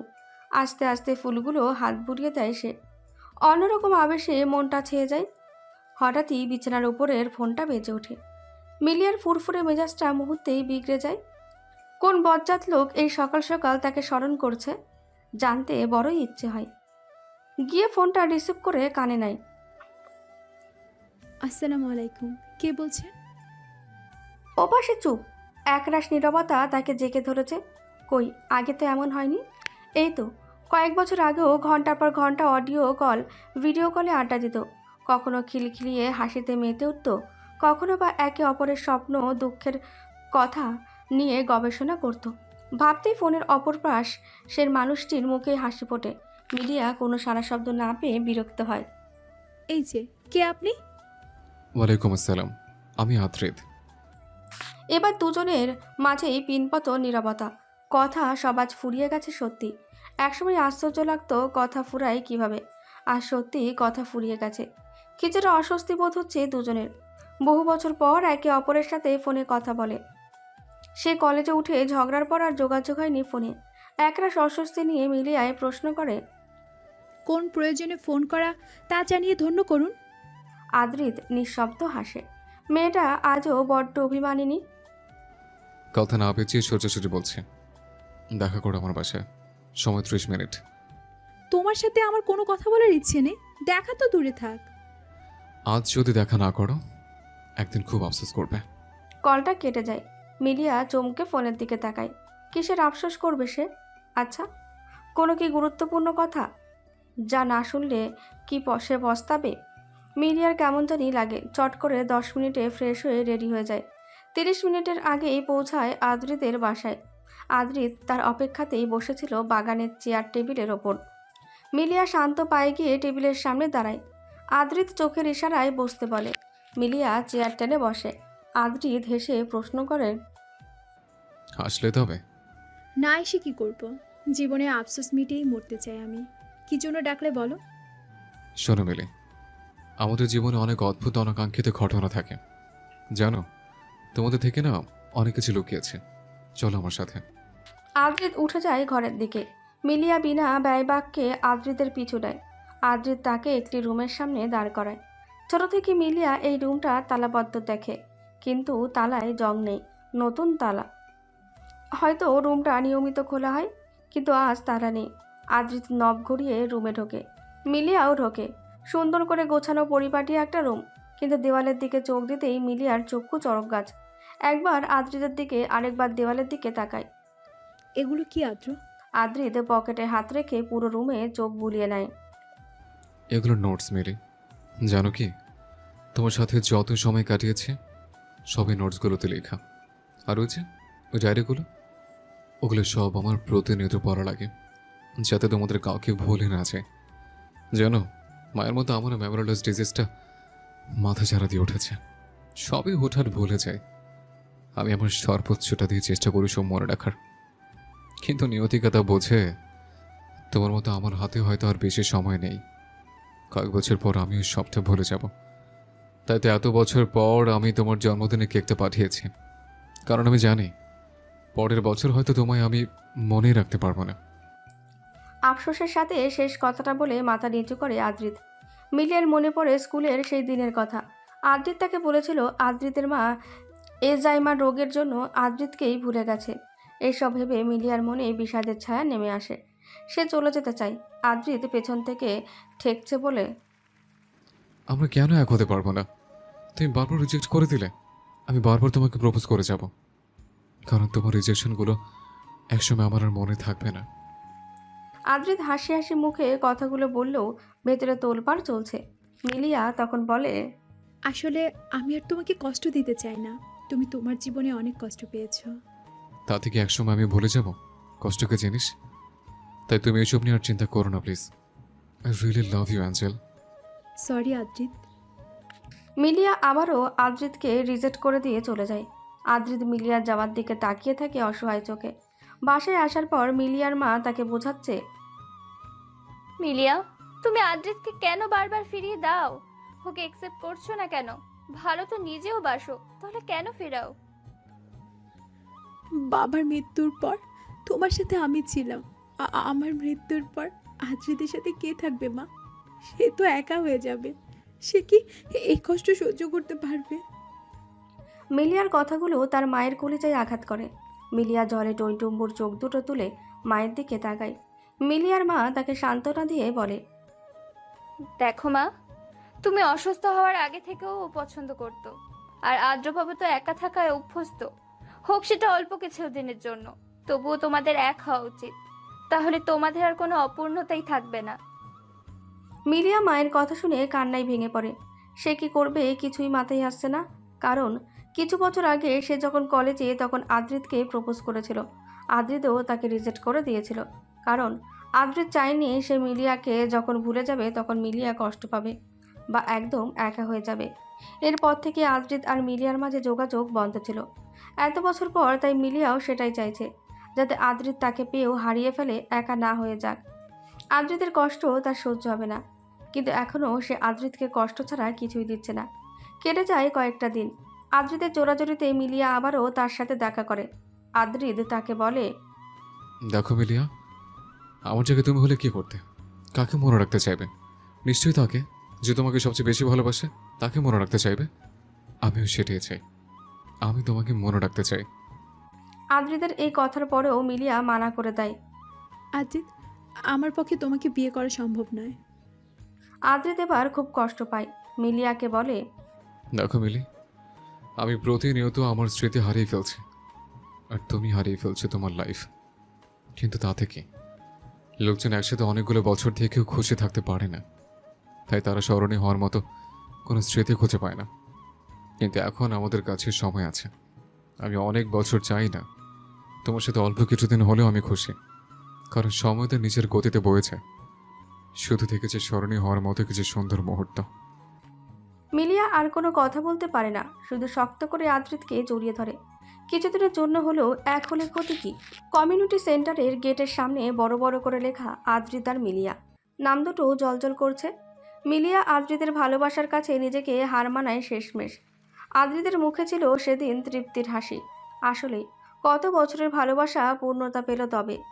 রিনি, জুবাইর সহ সকল বন্ধুদের দাওয়াত দেওয়া হয়েছে, সাথে অনেক নামি দামি মানুষ ও অভিনেত্রী। মিলিয়ার বিয়ে বলে কথা। মিলিয়াকে পার্লারের মেয়েরা সাজানো শেষ করলো এইমাত্র।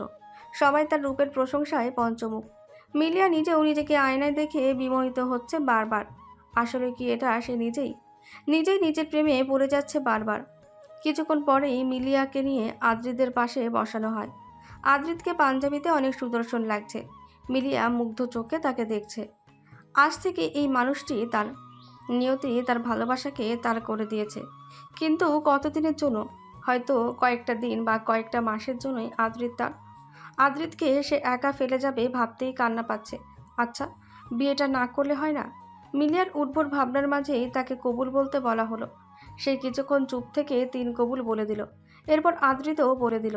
বিয়েটা তাহলে হয়েই গেল। আদ্রিত মিলিয়াকে বাজাগোলা করে উঠিয়ে নেয় আচমকা। মিলিয়া চমকে যায়। হে, কি করছো তুমি? নামাও। সবাই কি ভাবছে?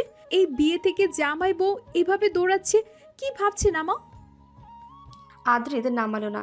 সে একদম গাড়ির দরজা খুলে মিলিয়াকে বসিয়ে দিল। গাড়ি লক করে নিজেও তড়িৎ গতিতে উঠে বসলো। মিলিয়ার আগে ফুসছে তার কথার জবাব কেন দিচ্ছে না, আর এসবের মানে কি? আরে মিলি, রাগ করো না জান, প্লিজ, আমরা একটু ঘুরতে যাচ্ছি। আদ্রিতের দাঁত কেলানো দেখে মিলিয়ার রাগে গা জ্বলছে। বিয়ে বাড়ি থেকে এক প্রকার পালিয়ে আসার মতো করে কিনা ঘুরতে যাচ্ছে। তুমি এত ঢং করতে পারো, আমার জানা ছিল না। কেন? তোমার তো পালিয়ে বিয়ে করার ইচ্ছে ছিল, তাহলে আমি এইভাবে সেটা পূরণ করছি, দোষ কে? মিলিয়া অবাক চোখে আদ্রিতের দিকে তাকায়। কবেকার কথা তাও আদ্রিতের কিভাবে মনে থাকতে পারে? তার উপর সে এলজাইমারের রোগী। তোমার এখনো সেই কথা মনে আছে কি করে? আসার সময় ডায়েরিতে দেখেছি। আগে স্কুলে বসে যা যা বলতে তোমার পছন্দ অপছন্দ, ইচ্ছে অনিচ্ছা, সব আমি লিখে রাখতাম। আদ্রিত ড্রাইভ করছে। মিলিয়া শান্ত দৃষ্টিতে তাকিয়ে আছে তার দিকে। আদ্রিত আর চোখে কিছুক্ষণ পর পর তাকাচ্ছে। হঠাৎ করে আদ্রিত ব্রেক কষল। মিলিয়া চমকে ওঠে আবারও। কি হলো? গাড়ি থামালে কেন মাঝ রাস্তায়? তুমি আমার দিকে কিভাবে তাকিয়েছো কেন? আমার লজ্জা লাগছে। আদ্রিত 2 হাত দিয়ে মুখটা ঢেকে লজ্জা পাওয়ার ভঙ্গি করে। মিলিয়া তা দেখে খিলখিলিয়ে হেসে ওঠে। হ্যাঁ মিলি, হাসছো কেন? আমাকে কি রাস্তাতেই ঘায়ল করে ফেলবা? এমনিতেই তোমার এই সাজসজ্জা দেখে আমি পুরাই ফিদা। আমার দিকে তাকিয়ে আছো, তার উপরে হাসছো। তোমার কি এই নাদান ভোলা ভোলা নিষ্পাপ ছেলেটাকে হার্ট ফেল করে মেরে ফেলার ইচ্ছে আছে নাকি? আরে না, ড্রাইভ করো, আমি আর তাকাচ্ছি না। মিলিয়া সোজা হয়ে বসে। জানালা থেকে বাইরে তাকিয়ে আছে। আদ্রিত জিপিএস দেখে দেখে ড্রাইভ করছে। মিলিয়া বাইরে তাকিয়ে থাকতে থাকতে ঘুমিয়ে গেছে। আদ্রিত অবশেষে রাত 8টার দিকে গাড়ি থামায় তাদের বাসার থেকে একটু দূরে সেই লেকের কাছে। নামো মিলিয়া। এখানে এলে কেন? আগে নামো না, সারপ্রাইজ আছে। প্লিজ বলে দাও। তুমি তো জানোই আমার সারপ্রাইজে অ্যালার্জি আছে। না মানে মানে আসলে আমার তর্স হয়েছে না। বলে দাও না প্লিজ। মিলি, এত অধৈর্য হো না গো। আদ্রিত আগে নামে, তারপর মিলিয়াকে নামায় হাত ধরে। মিলিয়ার চোখে আলতো করে হাত রাখে। মিলিয়া চুপ করে আছে। মাথায় অনেক প্রশ্ন কিলবিল করলেও আদ্রিত বলেছে চুপ করে থাকতে, তাই সে চুপ। আদ্রিত একটু পরে চোখ ছেড়ে দেয়। মিলিয়া আস্তে আস্তে চোখ মেলে তাকায়। লেকের ওপরের টেবিলে রঙিন মোমবাতি জ্বলছে অনেকগুলোই। মিলিয়া ওইদিকে 2 পা এগিয়ে যেতেই তার মাথায় গোলাপের পাপড়ির বর্ষণ শুরু হয়। মিলিয়া 2 হাত দিয়ে ফুলগুলো ধরতে থাকে। আহ, কি সুন্দর সেই দৃশ্য। আদ্রিত দাঁড়িয়ে দেখতে থাকে তার রানীকে, তার ভালোবাসা, যাকে সে সারা জীবন হৃদয়ে রেখেছে। মিলিয়ার খিলখিল হাসির শব্দে মুখরিত হচ্ছে চারপাশ। আদ্রিত এগিয়ে যায়, মিলিয়াকে নিয়ে টেবিলে বসায়, তারপর হাঁটু গেড়ে বসে একটা রিং ধরে। Princess, will you love me? I love you so much. Milia অবাক হয়ে যায়, তাদের তো বিয়ে হয়েছেই, তারপরেও আদ্রিত পাগলামি করছে। তার খুব ভালো লাগে আদ্রিতের পাগলামিগুলো। আসতেই নিজের হাতটা এগিয়ে দেয়, আদ্রিত যত্নের সাথে আংটিটা পরিয়ে দেয়, তারপর আবার কোলে নিয়ে গাড়িতে বসিয়ে দেয়। গাড়িতে আর কথা হয়নি, দুজনেই মৌনতা পালন করেছে। আদ্রিত নিজের বাসার সামনে গাড়ি থামায়, পুরো বাসা লাইটিং করা, অন্যরকম মোহনীয় লাগছে সব কিছুই। আদ্রিত মিলিয়াকে আবারও কোলে করে নিয়ে যায়, তাদের রুমের সামনে নামিয়ে দেয়। মিলিয়া আস্তে আস্তে রুমে ঢোকে। রুমটা পুরো ক্যান্ডেল দিয়ে সাজানো, বিছানায় ফুল দিয়ে সাজানো। আদ্রিত মিলিয়াকে পাশ থেকে বলে, ম্যাডাম, সব দেখা হয়ে গেলে এবার ফ্রেশ হয়ে ব্লু রঙের শাড়িটা পরে নাও। দাঁড়াও, গহনাগুলো আমি খুলে দিই। আদ্রিত গহনাগুলো খুলে দেয় সব। মিলিয়া আদ্রিতের দিকে তাকিয়ে মোহনীয় একটা হাসি দিয়ে ওয়াশরুমে ঢুকে পড়ে। প্রায় 30 মিনিট পর শাওয়ার শেষ করে বেরিয়ে আসে। আদ্রিত তড়িৎ গতিতে নিজেও ফ্রেশ হতে চলে যায়। আদ্রিত ফ্রেশ হয়ে বেরিয়ে মিলিয়াকে ঘরে দেখতে পায় না। টোয়ালেটা ব্যালকনিতে মেরে দিতে যায় সে, গিয়ে এক অপূর্ব দৃশ্য তাকে থমকে দেয়। মিলিয়া ভেজা চুলে নীল শাড়িতে দাঁড়িয়ে আছে, চাঁদের আলো এসে পড়ছে মুখে, ঠোঁটে তার ভুবন ফোলানো হাসি। আদ্রিত তোয়ালেটা রেখে মিলিয়ার কাঁধ ঘেঁষে দাঁড়ায়। মিলিয়া বিনা বাক্য বায়ে আদ্রিতের কাঁধে নিজের মাথাটা এলিয়ে দেয়। আদ্রিত 2 হাতে মিলিয়াকে জড়িয়ে নেয়। আদ্র, মিলিয়ার ডাকে আদ্রিতের ঘোর ভাঙে। হ্যাঁ বলো মিলি। আমি তোমাকে অনেক কষ্ট দিয়েছি, তাই না? আরে না বোকা, তোমার দেওয়া কষ্টগুলো আমার মনেই থাকে না। মনে থাকে তোমার সাথে কাটানোর সুন্দর স্মৃতিগুলো। মিলি, তোমার মুখে হাসি দেখলে আমার আর কষ্ট থাকে না। মিলিয়া আকাশের দিকে দৃষ্টি রেখে বলে, খুব ভালোবাসো আমায়, তাই না? আদ্রিত মিলিয়ার দিকে তাকিয়ে বলে, কোনো সন্দেহ? উহুম। আমায় হারানোর ব্যথা সইতে পারবে তো? আমি মরে গেলে কিভাবে থাকবে? বিয়েটা না করাই বোধহয় ভালো ছিল। আদ্রিত মিলিয়ার কথায় হাতের বাঁধন আরও দৃঢ় করে। কিছু হবে না তোমার, তোমাকে আমি আমার সাথে বেঁধে রাখবো। তুমি শুধু এবং শুধুই আমার। মিলিয়া আদ্রিতের মুখের দিকে তাকায়। আমার না একটা ছোট্ট আদ্র চাই। সরি জান, এতে তোমার জীবনের ঝুঁকি আছে। আমি তোমাকে নিয়ে রিস্ক নিতে চাই না। জীবন যার আছে, মৃত্যু তার অবধারিত। তাই ভেবে কি তুমি বাবা হওয়া থেকে বঞ্চিত হবে? হলে হব, আমার তোমাকে পেলে আর কিচ্ছু লাগবে না। না, ছোট্ট আদ্র চাই চাই চাই। মিলিয়া বাচ্চাদের মতন বায়না ধরে, কিন্তু আদ্রিত কিছু বলে না, আর তর্ক করে লাভ নেই। কিন্তু বেবি নিবে না সে। মিলিয়ার সাথে দিনগুলো সে সুন্দর করে কাটাতে চায়। উফ, তুমি তো এখনো জেদ্দি আছো আগের মতোই। তুমিও কম জেদি নও আদ্র। এই যে জেদ দেখিয়ে বিয়ে করে নিলে, তার বেলা হয়েছে বাবা, আজ আমার বাসর রাত। তুমি থেকে ঝগড়া করে কাটানোর প্ল্যান করছো। তো কি হয়েছে? কিছু হয়নি, but it taste something sweet. Milia চোখ গোল গোল করে আদ্রিতের দিকে তাকায়। কি? I want to kiss you. Milia লজ্জায় চোখ নামিয়ে নেয়। অশ্লীল, ঠোঁট কাটা। আদ্রিত মিলিয়াকে 2 হাতে জড়িয়ে নেয়। জীবন তার নিজের মতন বয়ে চলেছে। মিলিয়া আর আদ্রিত সময়গুলোকে নিজেদের মতন উপভোগ করছে। হাসি, কান্না, সুখ, দুঃখের মধ্যে দিয়ে কেটে গেছে 1টা মাস। রাতে মিলিয়া ঘুমিয়ে আছে। ঘুম ভেঙে গেলেই পাশ হাতড়ে আদ্রিতকে খোঁজে সে, কিন্তু বিছানা ফাঁকা, আদ্রিত নেই। মিলিয়া চোখ ডলতে ডলতে উঠে বসে। সেই রুমের আলো জ্বলছে, যেখানে আদ্রিতের নোটস, ডায়েরি সহ বিভিন্ন পোস্টার লাগানো। মিলিয়া বিছানা ছেড়ে পা টিপে টিপে সেই রুমের দরজায় উকিয়ে দেয়। আদ্রিত বসে বসে কি জানি পড়ছে।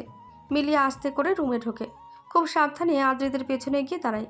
মিলিয়া দেখলো ডায়েরিতে বাসার অ্যাড্রেস, তার নিজের বার্থডে, ফোন নাম্বার সহ আরও অনেক কিছুই।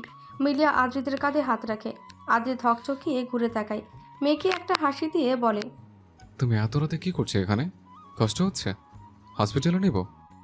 মিলিয়া পেছন থেকে এসে আদ্রিতের পাশ ঘেঁষে সোফায় বসে, এরপর জিজ্ঞেস করে, তুমি কি করছো এত রাতে এই রুমে? আরে কিছু না, চলো ঘুমাবো। মিলিয়া প্রশ্ন করে না আর। সে বুঝতে পেরেছে আদ্রিত এগুলো মুখস্থ করছিল। আদ্রিতের চোখ পড়ে মিলিয়ার গলায়, একটা লকেট সহ চেন তার গলায়। আদ্রিত মিলিয়াকে জিজ্ঞেস করে, মিলি, এটা কিসের চেন? হো মা, তোমার মনে নেই? এটা তুমিই তো আমায় গিফট করেছিলে। আদ্রিত নিজের মস্তিষ্কে কিছুটা প্রেশার দেয়। কিছুক্ষণ ভাবতেই মনে পড়ে এটা দিয়ে সে মিলিয়ার রাগ ভাঙিয়েছিল।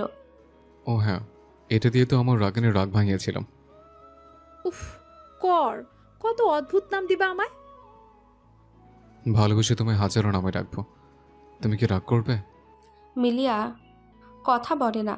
এই রকম মানুষের সাথে কি রাগ করে থাকা যায়?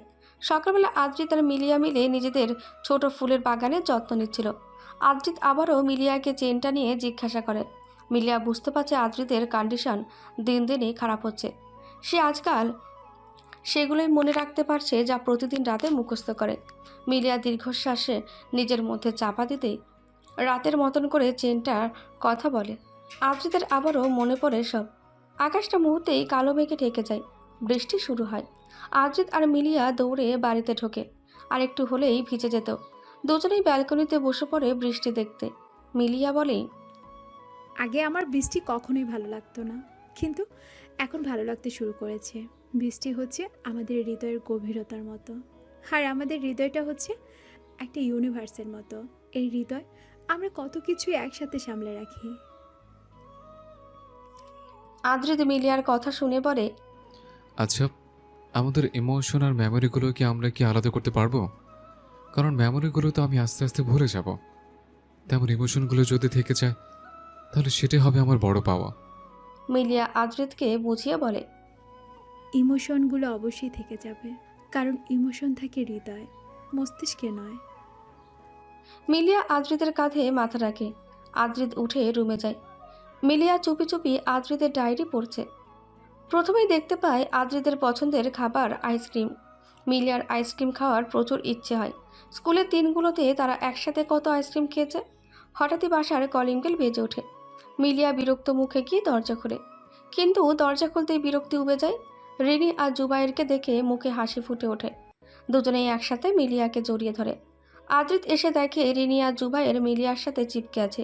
কিছুটা জোরেই বলে, হায় আল্লাহ, গন্ডার দুইটা আমার বউরে শেষ করলো, ছাড় আমার বউরে। দুজনেই মিলিয়ার থেকে সরে দাঁড়ায়। এরপর টুকটাক কথা বলে চলে যায় ফ্রেশ হতে। এরপর মিলিয়া আদ্রিতের কাছে আইসক্রিম খাওয়ার বায়না ধরে। আদ্রিত মিলিয়াকে রেখে চলে যায় আইসক্রিম আনতে, কিন্তু আসার সময় আদ্রিত বাড়ির রাস্তা ভুলে যায়। নিজের ডায়েরিটাও আনতে সে ভুলে গেছে। সে কি করবে বুঝতে পারছে না। অপরদিকে রিনি আর জুবাইর ফ্রেশ হয়ে মিলিয়ার রুমে যায়। গিয়ে যা দেখে তাতে তাদের মাথায় আকাশ ভেঙে পড়ে। মিলিয়া যন্ত্রণায় ছটফট করছে। জুবাইর তাড়াতাড়ি অ্যাম্বুলেন্সে কল করে। দ্রুত মিলিয়াকে হাসপাতালে নিয়ে যায় তারা। এদিকে মিলিয়ার মা ছুটে আসে মেয়ের অসুস্থতার কথা শুনে। এদিকে আদ্রিত হতাশ হয়ে একটা বেঞ্চে বসে আছে। সে কিছুতেই বাসার অ্যাড্রেস মনে করতে পারছে না। ফোনটাও ভুলে বাসায় রেখে এসেছে। আদ্রিতকে ফোনে না পেয়ে জুবাইর আদ্রিতের বাসায় যায়। আদ্রিত একজন পরিচিত লোকের কাছে ঠিকানা জিজ্ঞেস করে বাড়িতে এসেছে সবেমাত্র, কিন্তু বাসায় কাউকে দেখতে পায় না সে। জুবাইর হন্তদন্ত হয়ে বাড়িতে ঢোকে। আদ্রিত জিজ্ঞেস করে, কি রে, তোরা কই গেলি সব? মিলি কই? জুবাইর আদ্রিতকে তালা দিয়ে বলে, আমার সাথে চল। কেন, কোথায় যাব, কি হয়েছে? মেলিয়া হসপিটালে, ওর কন্ডিশন ভালো না, প্লিজ তাড়াতাড়ি কর। জুবাইর আদ্রিতের হাত ধরে বেরিয়ে আসে। আদ্রিতে নিজেকে পাগল পাগল লাগছে। সে কেন গেল মিলিয়াকে একা রেখে? আদ্রিতের বাগানে আসতেই ভিডিও কল দেয়। জুবাইর তাড়াতাড়ি কল রিসিভ করে। মিলিয়া কল দিয়েছে রিনির ফোন থেকে। জুবাইর, আদ্রুকে ফোনটা দে ভাই। মিলিয়া অনেক কষ্টে টেনে টেনে কথাটা বলে। আদ্রিত জুবাইরের কাছ থেকে ফোনটা এক প্রকার ছিনিয়ে নেয়। মিলি, মিলি, তোমার কি কষ্ট হচ্ছে? আমায় বলো, আমার তোমাকে রেখে যাওয়া উচিত হয়নি। শিট। আদ্র, এত ব্যস্ত হয়ে না, আমার সময় ফুরিয়ে এসেছে। তোমাকে কিছু কথা বলি, তুমি একটুও কাঁদবে না, নিজের মেডিসিন ঠিক মতো নেবে। আর আমি তোমার ফিলিংস, আমাকে মনে রাখার জন্য তোমার কোনো ডায়েরি প্রতিদিন পড়তে হবে না। মানুষের স্মৃতি থাকে মস্তিষ্কে, কিন্তু ফিলিংস থাকে হৃদয়ে। আমাকে তোমার হৃদয়ে রেখো। মিলিয়া আর কিছু বলতে পারে না। প্রাণ পাখিটা তার আগেই খাঁচা ছেড়ে উড়ে যায়। শেষবারের মতন আদ্রিদের মুখ দেখে সে চোখ বোঝে। নিজের চোখের সামনে প্রিয়জনের এমন মৃত্যু কেউ মেনে নিতে পারবে না। আদ্রিত একটা চিৎকার দেয়। ফোনের ওপাশ থেকে ভেসে আসছে মিলিয়ার মা আর রিনিতার আহাজারি। এপাশে আদ্রিত আর জুবায়ের। পৃথিবীটা বড়ই আজব। সুখের দিনগুলো কত তাড়াতাড়ি কেটে যায়। তাদের কি এই 1 মাসই একসাথে থাকার কথা ছিল? মিলিয়ার মৃত্যুর পর কেটে গেছে বেশ কিছুদিন। আদ্রিত মিলিয়ার কাটানো মুহূর্তগুলো ছবি দেখছে ফোনে। হঠাৎই তার মনে পড়ে মিলিয়া একদিন আলমিরাতে কিছু একটা লুকিয়ে রেখেছিল। আদ্রিত তাড়াতাড়ি গিয়ে আলমিরাটা খোলে। একটা মোবাইল ফোন পায়। ফোনে মিলিয়ার রেকর্ড করা একটা ভিডিও। মিলিয়া ভিডিওতে বলছে, আদ্র, তুমি যদি ভিডিওটা খুঁজে পাও তাহলে এই কথাগুলো সবসময় মনে রাখবে যে লাইফে কখনোই তোমার মেমোরিজগুলো হারিয়ে ফেলার ভয় থাকবে না। আমাদের সবার মধ্যে তার নিজস্ব একটা জগৎ রয়েছে, সেটা হচ্ছে আমাদের হৃদয়। আর লাইফে আমরা যাই করি না কেন সব কিছু আমাদের হৃদয়ে রয়ে যায়। তোমার মস্তিষ্ক থেকে সব কিছু মুছে গেলেও সেগুলো তোমার হৃদয়ে থেকে যাবে। সেই সাথে আমিও তোমার হৃদয় থেকে যাব। তোমার মতোই আমিও আমার শেষ মুহূর্তে এসে তোমার কথাই ভাববো। জানো, তোমার সাথে কাটানোর দিন আমার কাছে মনে হয়েছে কয়েক বছরের খুশির চেয়েও অনেক কিছু। এই সব কিছুর জন্য তোমাকে অনেক অনেক ধন্যবাদ, এত সুন্দর সুন্দর সেরা কিছু মুহূর্ত উপহার দেওয়ার জন্য। তোমাকে আরও অনেক ধন্যবাদ আমাকে কষ্ট করে এতগুলো বছর মনে রাখার জন্য। আমি তোমাকে কখনোই বলিনি, কিন্তু সে ছোটবেলা থেকে বলতে চেয়েছিলাম, I love you, I love you Adrit. কেটে গেছে অনেকগুলো বছর। এক বৃদ্ধ লোক বেঞ্চে বসে আছে। তার কাছে সেই চেনটা আর একটা লকেট। লকেটে মিলিয়ার একটা ছবি আছে। হ্যাঁ, এটা আর কেউ নয়, আদ্রিত নিজেই। সে এতগুলো বছর পরেও মিলিয়াকে তার স্মৃতি থেকে মুছে ফেলতে দেয়নি। একদিন মিলিয়া তাকে প্রশ্ন করেছিল, সব ভুলে গেলে সে কাকে মনে রাখতে চাইবে? আদ্রিত জবাব দিয়েছিল, আমার মিলিকে। মিলিয়া তখন হেসে বলেছিল, হ্যাঁ, আমাকে তোমার হৃদয়ে রেখো।